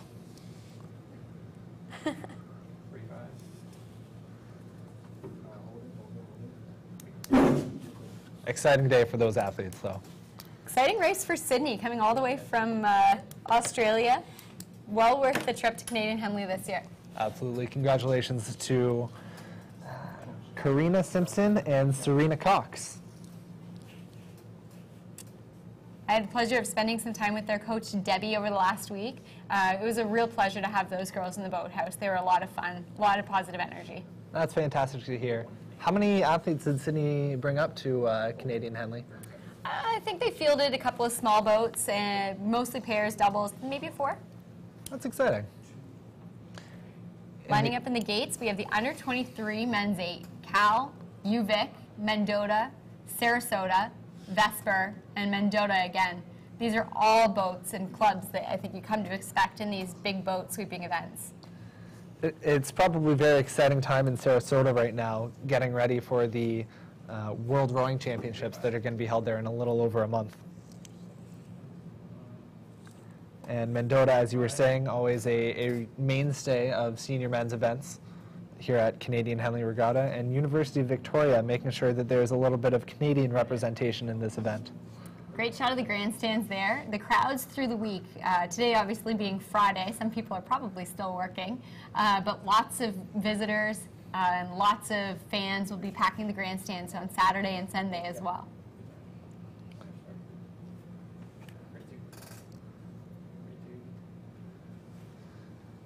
And they are off. I was just going to say how the athletes are sitting up and ready, like they're calling and waiting for the attention. There you can see that green light in the background that you were speaking to before.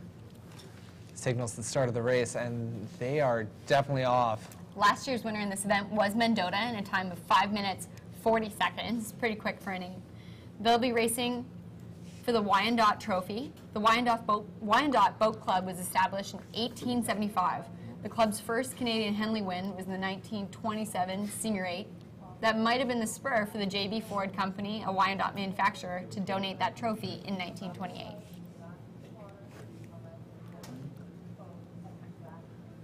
There again you see winners of the last event, the under 23 women's doubles, Sydney University. Just on one of the other screens you can see, we can see, you can't, I'm sorry, Mendota coming across the screen, followed by University of Victoria, those bright colors from California, looking like they're racing in some white and pink, coming across the 500-meter mark. Oh, it's tough to say. University of Victoria is certainly in it, in with what looked to be either Sarasota or Vesper, first two across that 1/4 of the race line.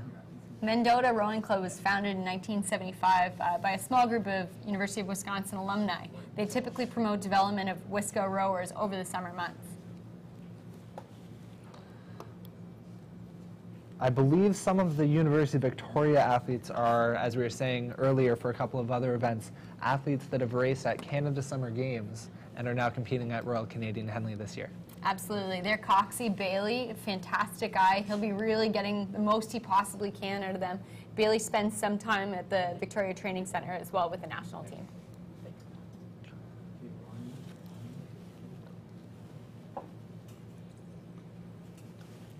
There we see Nancy Storrs again, presenting some medals.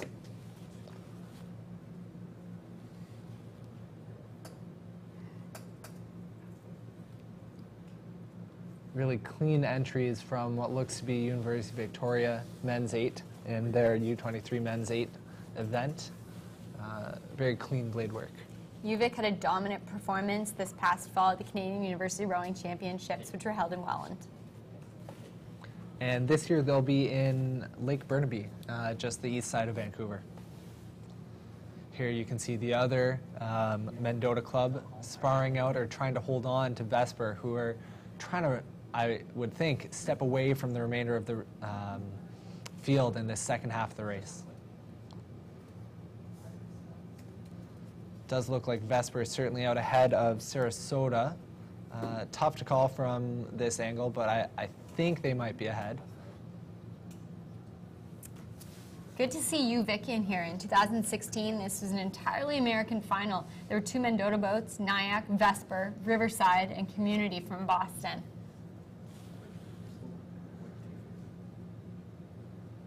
Certainly looks like a bunch of big bodies in that center of the Vesper club.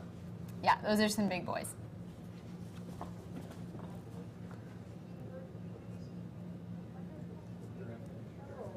Again, clean blade work from Vesper as well, not surprising at this level. Doing a good job of stepping out clean, really sending the boat away at that release or finish position as it's sometimes called. Going now to the grandstands.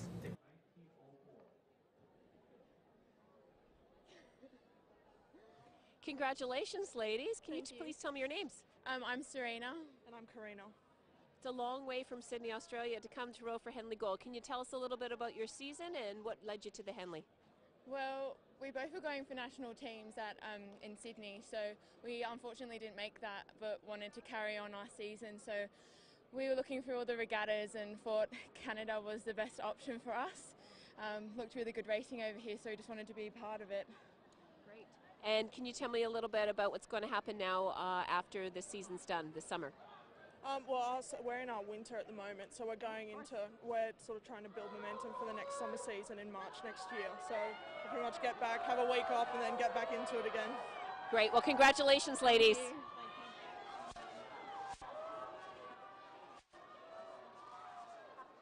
you. Things are really starting to heat up in the under-23 men's 8.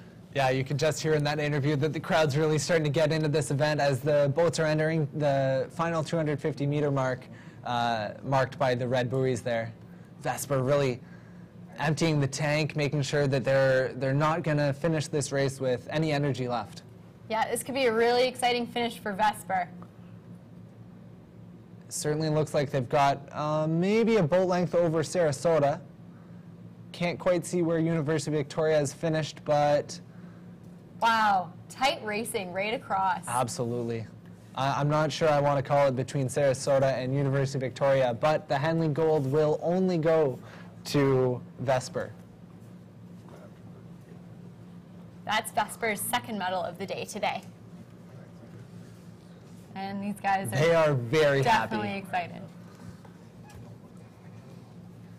That's one of the things that makes Canadian Henley unique is only the winner, only first place will win a medal. That's There's right. no second or third. Mike and I were saying yesterday, there's no such thing as a Henley Silver.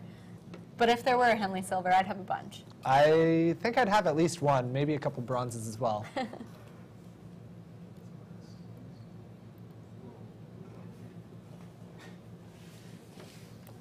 But no, only gold. Only the winner gets to take something home from today. In a time of 5:34.08. That is blistering. That's pretty quick.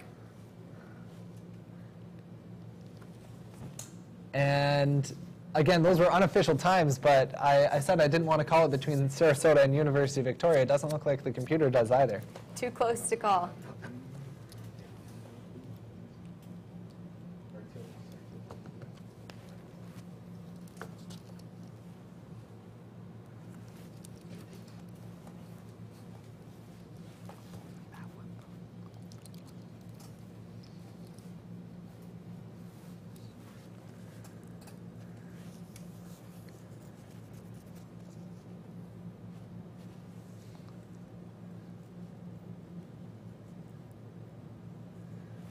Because we're running on 10-minute centers and that was such a fast race, we've got a little more time before the senior men's double comes down. That also should be a very exciting race. Some big bodies in there, including some athletes that have raced already this afternoon. On the point there, you can see the Hudson Boatworks trailer, the tent for Croker Oars. Cambridge Boat Club from Boston. Lots of different tents set up here. I think it's really exciting for athletes who, might want to visit prospective university programs that might have coaches here. But as well, a lot of athletes and coaches will bring equipment that might need repair or might need some advice on something. I know Concept 2, Croker, Hudson, they're all there, and they are great at answering questions. Yeah, so definitely go down and visit your vendors, talk to them, see if there's anything you can learn. Whether you're an athlete or a coach, there's always something more that the employees that specialize in these products, they can help you out. Hudson, based out of London, Ontario, where University of Western Ontario trains, as also the Canadian national team.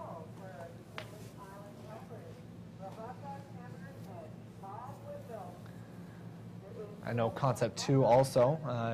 They just unveiled their bike erg. It is the third, I believe, in the line of erg products that they have. Not only the Concept 2 ergometer rowing machine that all rowers know and love, but they have a ski erg that they released a couple years ago, and now they're promoting their bike erg. So really a good line of products that they're starting to come up with. Definitely. We were talking about it last night at dinner, and I think it's kind of exciting that you've got a product that probably mimics outdoor cycling and road cycling indoors as closely as possible.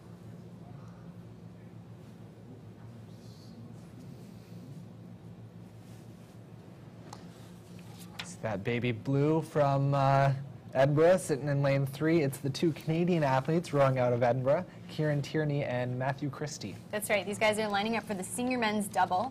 Last year's winner was the Schuylkill Navy from Philadelphia, 6 minutes, 19 seconds. The trophy they're racing for, and all my mining for information, I think this one's my favorite. When the Canadian Association of Amateur Oarsmen held their first regatta in 1880, this Challenge Cup for double sculls was one of the 3 Challenge Cups offered for competition. It's the only one still in competition for the event for which it was dedicated. The Hop Bitters Company donated this trophy. According to a company ad, Hop Bitters is a medicine which cured neuralgia, kidney, liver, and stomach complaints. The company founder claimed the elixir would cure all diseases of the stomach, bowels, nervousness, sleeplessness, female complaints, and drunkenness. The company unfortunately dissolved in 1892, but its name lives on because of the trophy donated in 1880. That absolutely sounds like quite the product. I think we might need some. I don't know. Maybe on Monday morning. No comment there.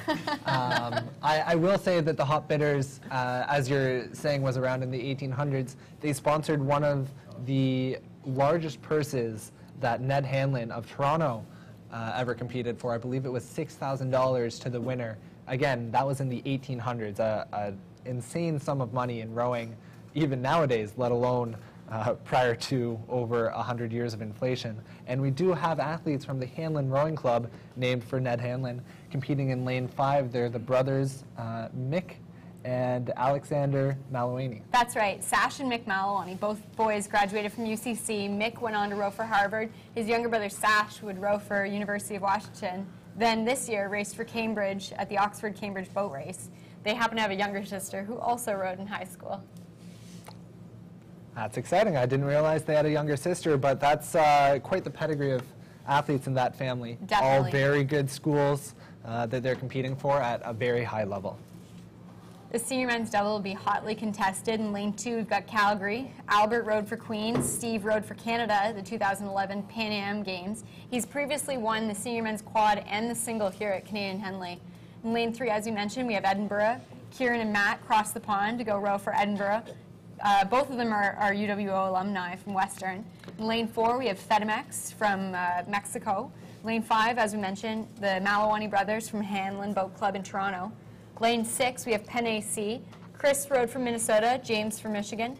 Lane 7, Graham Peters is racing 6 events at the Canadian Henley this year. He's already won one today. He's already won 1 medal today. He's probably going for a second. He's a world champion. James Dyer began rowing as a novice at Trent. He would go on to win the men's double at OUA's 4 years later. Here you can see that Edinburgh crew, those University Western Ontario athletes now racing for Edinburgh, former lightweights.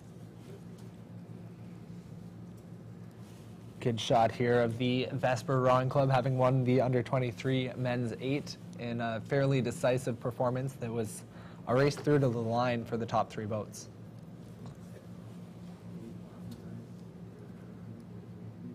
Shot here looks like we can see Peterborough and Penn AC, and as well the Malawani brothers from Henley with the decisive, noticeable H on the back of their unisuit. I remember the Malawanis used to take a double on the roof of their car up to the cottage. Good way to train. Definitely not missing any training days. No days off. That's how you win. But you do need to recover, so please do take a day off to recover. I don't want to take a guess at who's winning this right now. Looks pretty tight between FedMX, Hanlon, and Penn AC, right through the middle there. All very talented athletes. A lot of experience, similar to the under-23 women's double we had a couple races ago. This is going to be a very hotly contested race that's already more than halfway done. From where we're sitting, we can start to hear cheers from the island, people screaming for their, teammates, friends, family members. Looks like FedMX just maybe half a boat to a boat lead over Hanlon right now, coming across the front of the docks down here on the island. And as we pan, we're going to start to really see how this race is unfolded and see who our leaders are coming into the bottom 500 meters. Penn AC looking really strong in lane 6. Looks like FedMX in lane 4. Yeah, just a little bit of open over Penn AC. Very strong showing by the FedMX athletes.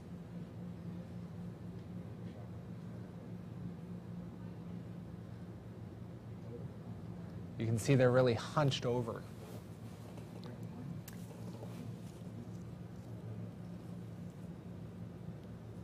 Congratulations, gentlemen. It was a great race. Can you tell me, Coxie, about how the top 500 went in your start? So our start was picture perfect. We hit the fastest splits I think we ever seen. And we knew that it was going to be a drag race all the way down. It was completely mental, so we just got out in front and held on for dear life. Well, thank you. It was a great race to watch. And do you have any other races this weekend? Yeah, us guys are in the straight 4 tomorrow for the heats, and then hopefully we'll qualify for the finals on Sunday. Well, congratulations, Vespers. Well done.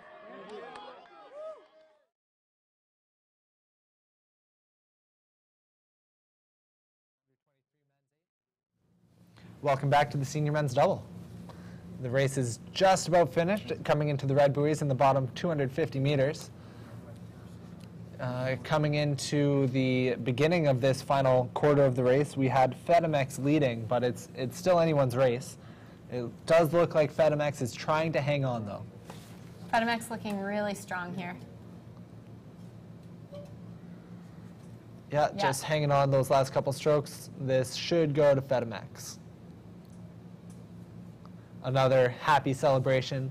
Again, from some athletes that don't always send competition here. Yeah, I don't think we see FedMX every year, but I would say they're fairly regular visitors to the Canadian Henley Regatta. Absolutely, and as the winners in the under-23 women's double from Sydney University, they were saying this is absolutely one of the premier club-level events to come participate at. Amazing. And as we were speaking to earlier at the start of this race, both Grant Peters, the Hanlon athletes, the Edinburgh athletes, these are by no means mere club athletes. They are athletes that have very strong pedigrees of top-tier university or international experiences. So FedMX over Peterborough by 6.44 seconds. Peterborough just edging out Hanlon by 1.69 seconds.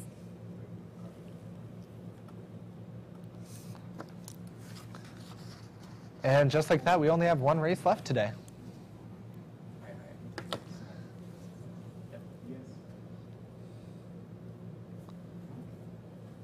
The nice white Hudson hull there being used by FedMX and also one by Hanlon that were just there in the background.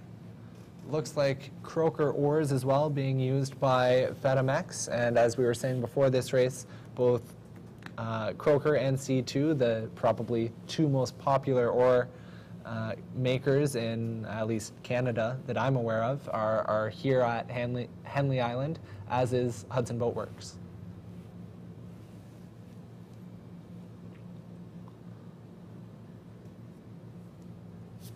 FedEx making their way into the dock to collect their medals.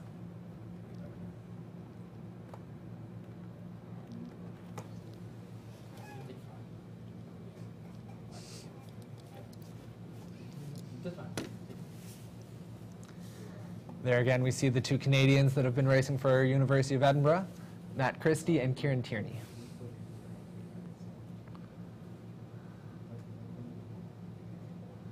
Kieran just trying to cool himself down with a little bit of splash from the Henley water. Nice touch with the Western blades. I do like that. A little bit of a shout out to their university club that they've both raced at for a few years. Our last final of the day, the under-17 women's quad in the gates. We have Bear Hill, South Niagara, Ridley Grad, Dawn, Burnaby Lake, and Cambridge Boat Club. Bear Hill Rowing Club is in Massachusetts. Ridley Grad in lane 4, again, some local athletes who Ridley has had a pretty strong showing so far this week. Definitely, something we've come to expect from Ridley Grad for sure. There are 4 Canadian boats in this final, but every single girl in this field should be pretty proud of themselves. These girls made it through from 5 heats on Wednesday. There were 34 entries, which got down to just the 6 boats that you see here today. That's a pretty impressive showing. These quads don't have a coxswain. These girls are responsible for keeping their boats straight. Since they're under 17 athletes, they could be 15, 16 years old, and they'll be anxious, I'm sure, but certainly no strangers to racing if they made it this far.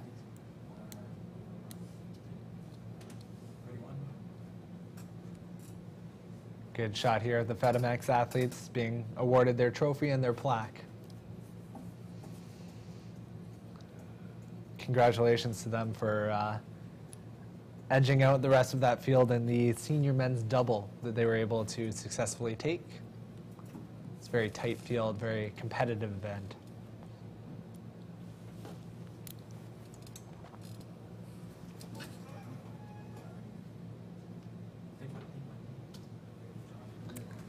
The under-17 women's quad will be racing for the West Side Rowing Club Past President's Trophy. They're off now. The trophy was created by Jim Shaw, a past president whose father was also a president of the West Side Rowing Club. It actually features 2 oarlocks, and the oarlocks have a special significance. On July 30th, 1975, the West Side Rowing Club shell house was destroyed by a fire. Only 9 shells and 27 oars managed to survive because they were in St. Catharines for the Henley Regatta.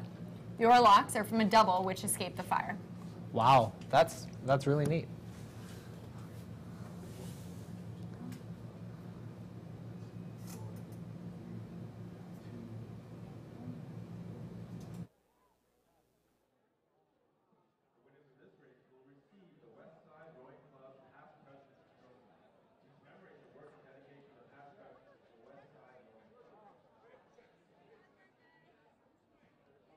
Congratulations, gentlemen, on that great win. Is this your first time at Henley, or have you been here before? No, I've been here before at 2012.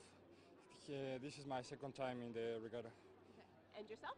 My first time was in 2010 and 2012.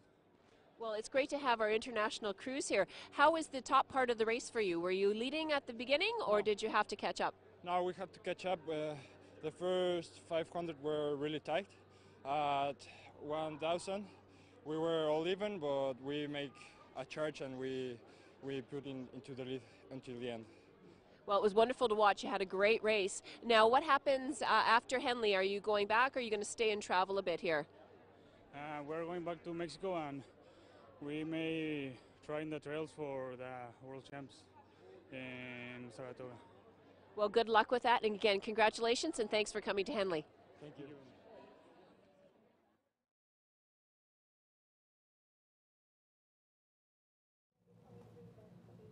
Welcome back to the under-17 women's quad race, about halfway, almost halfway through in progress, and it is our last race of the day. These girls, I think, are getting the benefit of racing a little bit later in the day. Typically what we find here in St. Catharines, Port Dalhousie, is that as the day progresses, typically the wind will come down a little bit. Yeah, for a little while there, the water was pretty rough through the bottom 1,000, but you're right, it does look like it's calmed down a bit. The sun's almost trying to shine for these girls. Earlier in the broadcast, I was speaking about the CAAO, the Canadian Association of Amateur Oarsmen, that later became the CARA, Canadian Amateur Rowing Association. It was in the early 1980s that it changed to reflect the fact that women who previously hadn't been able to really compete were now fully integrated into a sport that included both genders. In the early 1970s, major regattas really started incorporating women's events. Not only were they included at the Olympics in the 1976 Olympics that were held in Montreal, but a few years before they were also included at the Canadian Scholastic Secondary School Rowing Association Championships, also held here in St. Catharines. So in the 1970s and 80s, that's when that name was changed to reflect the inclusion of both genders, fully integrating into the sport that we now see today. Yeah, and here we have our youngest female competitors racing down the course. It looks to me, from this angle, like South Niagara's got a bit of a lead. South Niagara, coached by Vincent Amodio, an alumni of the St. Catharines Rowing Club, who I actually raced with and rowed with for a few years here as a junior. Definitely looks like South Niagara. I think Ridley Grad on the outside as well, rowing quite nicely. A little bit of lead by Burnaby Lake over Cambridge Rowing Club in lanes 6 and 7, yeah, on the far side from where we are.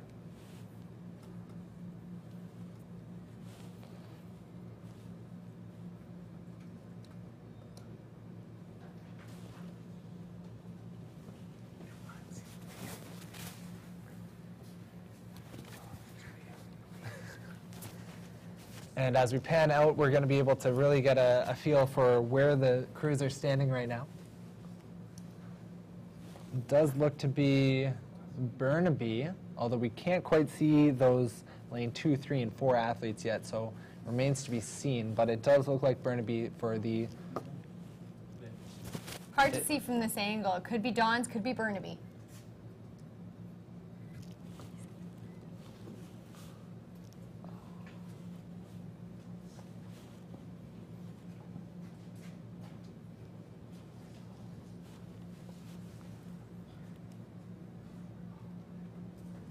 Oh, it does look like Ridley just caught a bit of a crab there. It really slowed them down. It's going to be a challenge for those girls to get back in this race. Gave South Niagara a little bit of an opportunity to move up on them. Absolutely. That's one thing you always need to be able to do, is capitalize when one of your opponents does have anything go wrong. You probably won't have the time to figure out what it was, but you just need to keep your focus in your boat and make sure that you don't make a similar mistake. Those girls from Ridley, the adrenaline will be pumping. They'll have to go for it. They'll turn the jets on. Absolutely, and crabs can happen at any level, from these under 17 women that are probably fairly new to the sport to international caliber athletes. It can happen to anyone.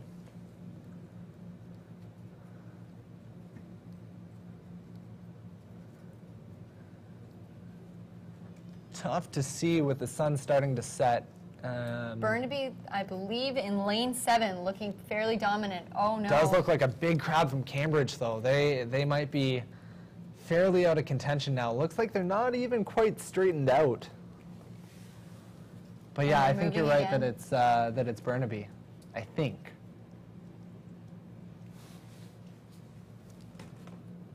Camera crew doing a great job trying to help us figure this out. Does look like their bow marker is lane 6, which would make them Burnaby Lake. Thanks again to our camera crew doing a fantastic job today. And yeah, it does look like Burnaby Lake crossing the finish line first, winning the under 17 women's quad, our last race, our last final of today. Final Friday day at Royal Canadian Henley Regatta. It's definitely been an exciting day. Big congratulations to Burnaby Lake. But all these girls really celebrating their first appearance, maybe second, at the Royal Canadian Henley Regatta. Absolutely. Congratulations to them and all their competitors, which I'm sure is something they'll all be wishing to each other. We were seeing a good showing of sportsmanship consistently earlier in the day, I'm sure that's not going to change.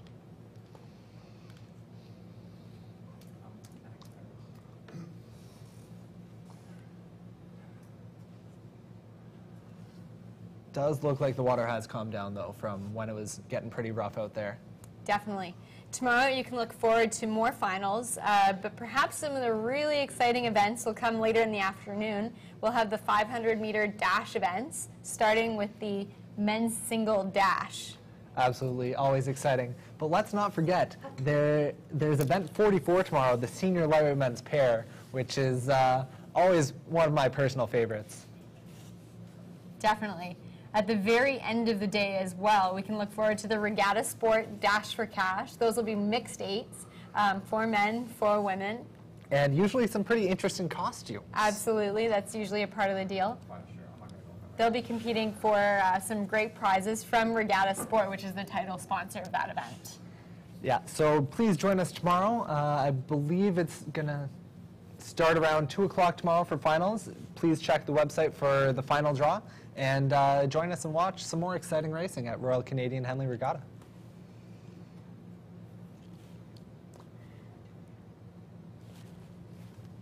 You should stay tuned. We'll have the girls from Burnaby who will be having their on-camera interview to celebrate their win. We've got Erin Patterson, Elisa Lau, Marie Jumel, Georgia Duville, and Strokesy.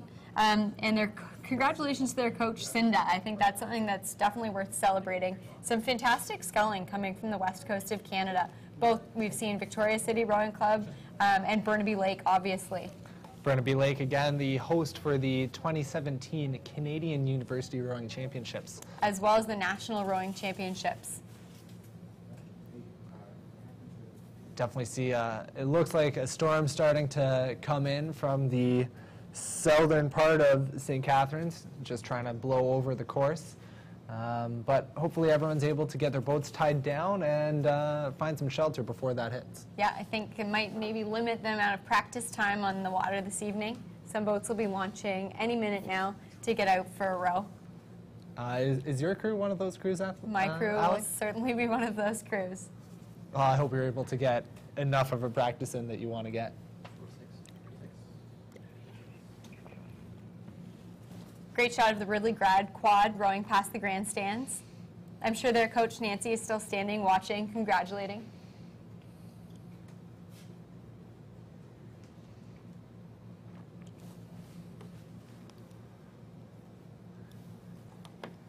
We do want to thank you all again for having joined us today for events.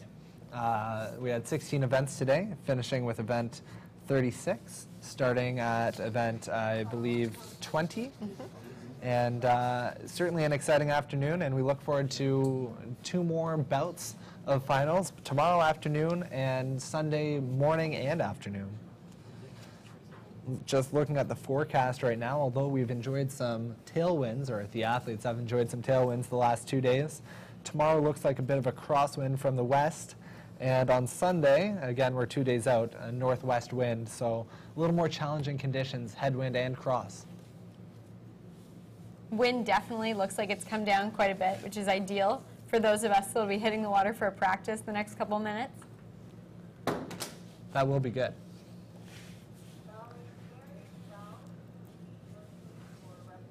Yeah, the west wind is probably the more dangerous of the 2 crosswinds here in St. Catharines. From the east, there's a little more tree coverage. Maybe the bottom 500 is a little more bumpy with an east wind, but a west wind, there's a little less coverage, particularly the bottom 500 and the second 500. You get that gap from the back bay where it opens up.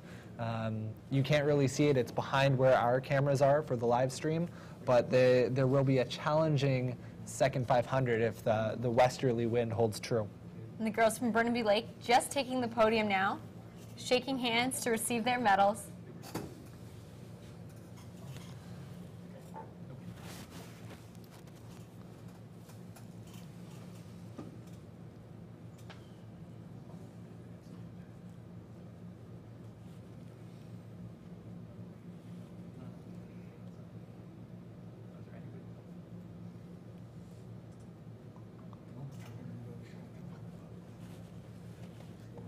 And you can see on the trophy there, those are the two oarlocks from those West Side boats that were spared from the fire way back in 1975.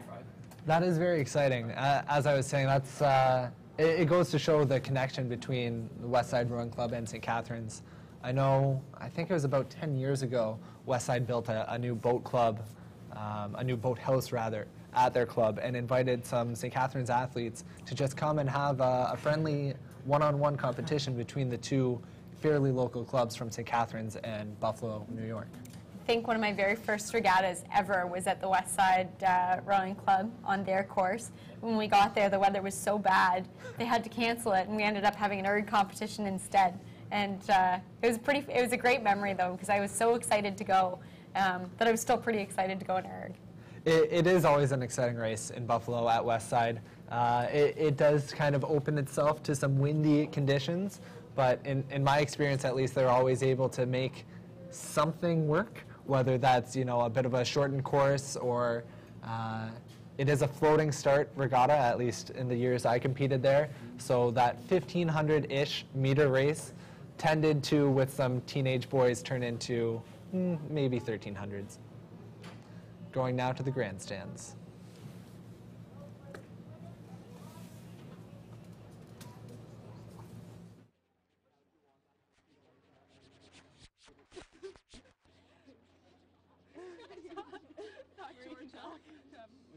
Beautiful French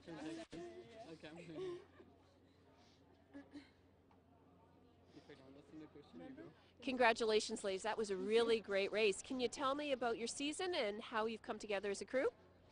Well, us three have been rowing for Burnaby Lake for over 2 years now. And she went on an exchange program last year to Canada. She rowed with us last year, and she came back this summer to... French import here. Fantastic. Now, can you tell me each of your names? I'm Marie Jamel. Erin Patterson. Elisa Liu. Well, it was really great to watch your race. Now, tell me a little bit about the race. Was it tough from the start? Were you right off the start in the lead, or did you have to come back? Oh, I thought we had a pretty good start. We were first off the start, and we just kept going first all the way. We just decided to do a big start so that we could hold it along the race, and it's what we did, and we finished the line first. Yeah. And do you have any other races this weekend? Yeah, we have our singles left. We all made it to the semis, so that's tomorrow. And in the doubles, we came 3rd and 4th, respectively. Excellent. Some great racing, and congratulations. Glad you made the trip to Henley. Thank you. Thank you. So welcome back, but we're sorry to see you go. Thanks for joining us today. This has been Ali Zimmerman, my partner. She's been a great help today. And Brent Duncan, my co-host. We'll both be back tomorrow afternoon at 2:35 for the start of the Saturday finals in the Senior Men's 8. Please join us.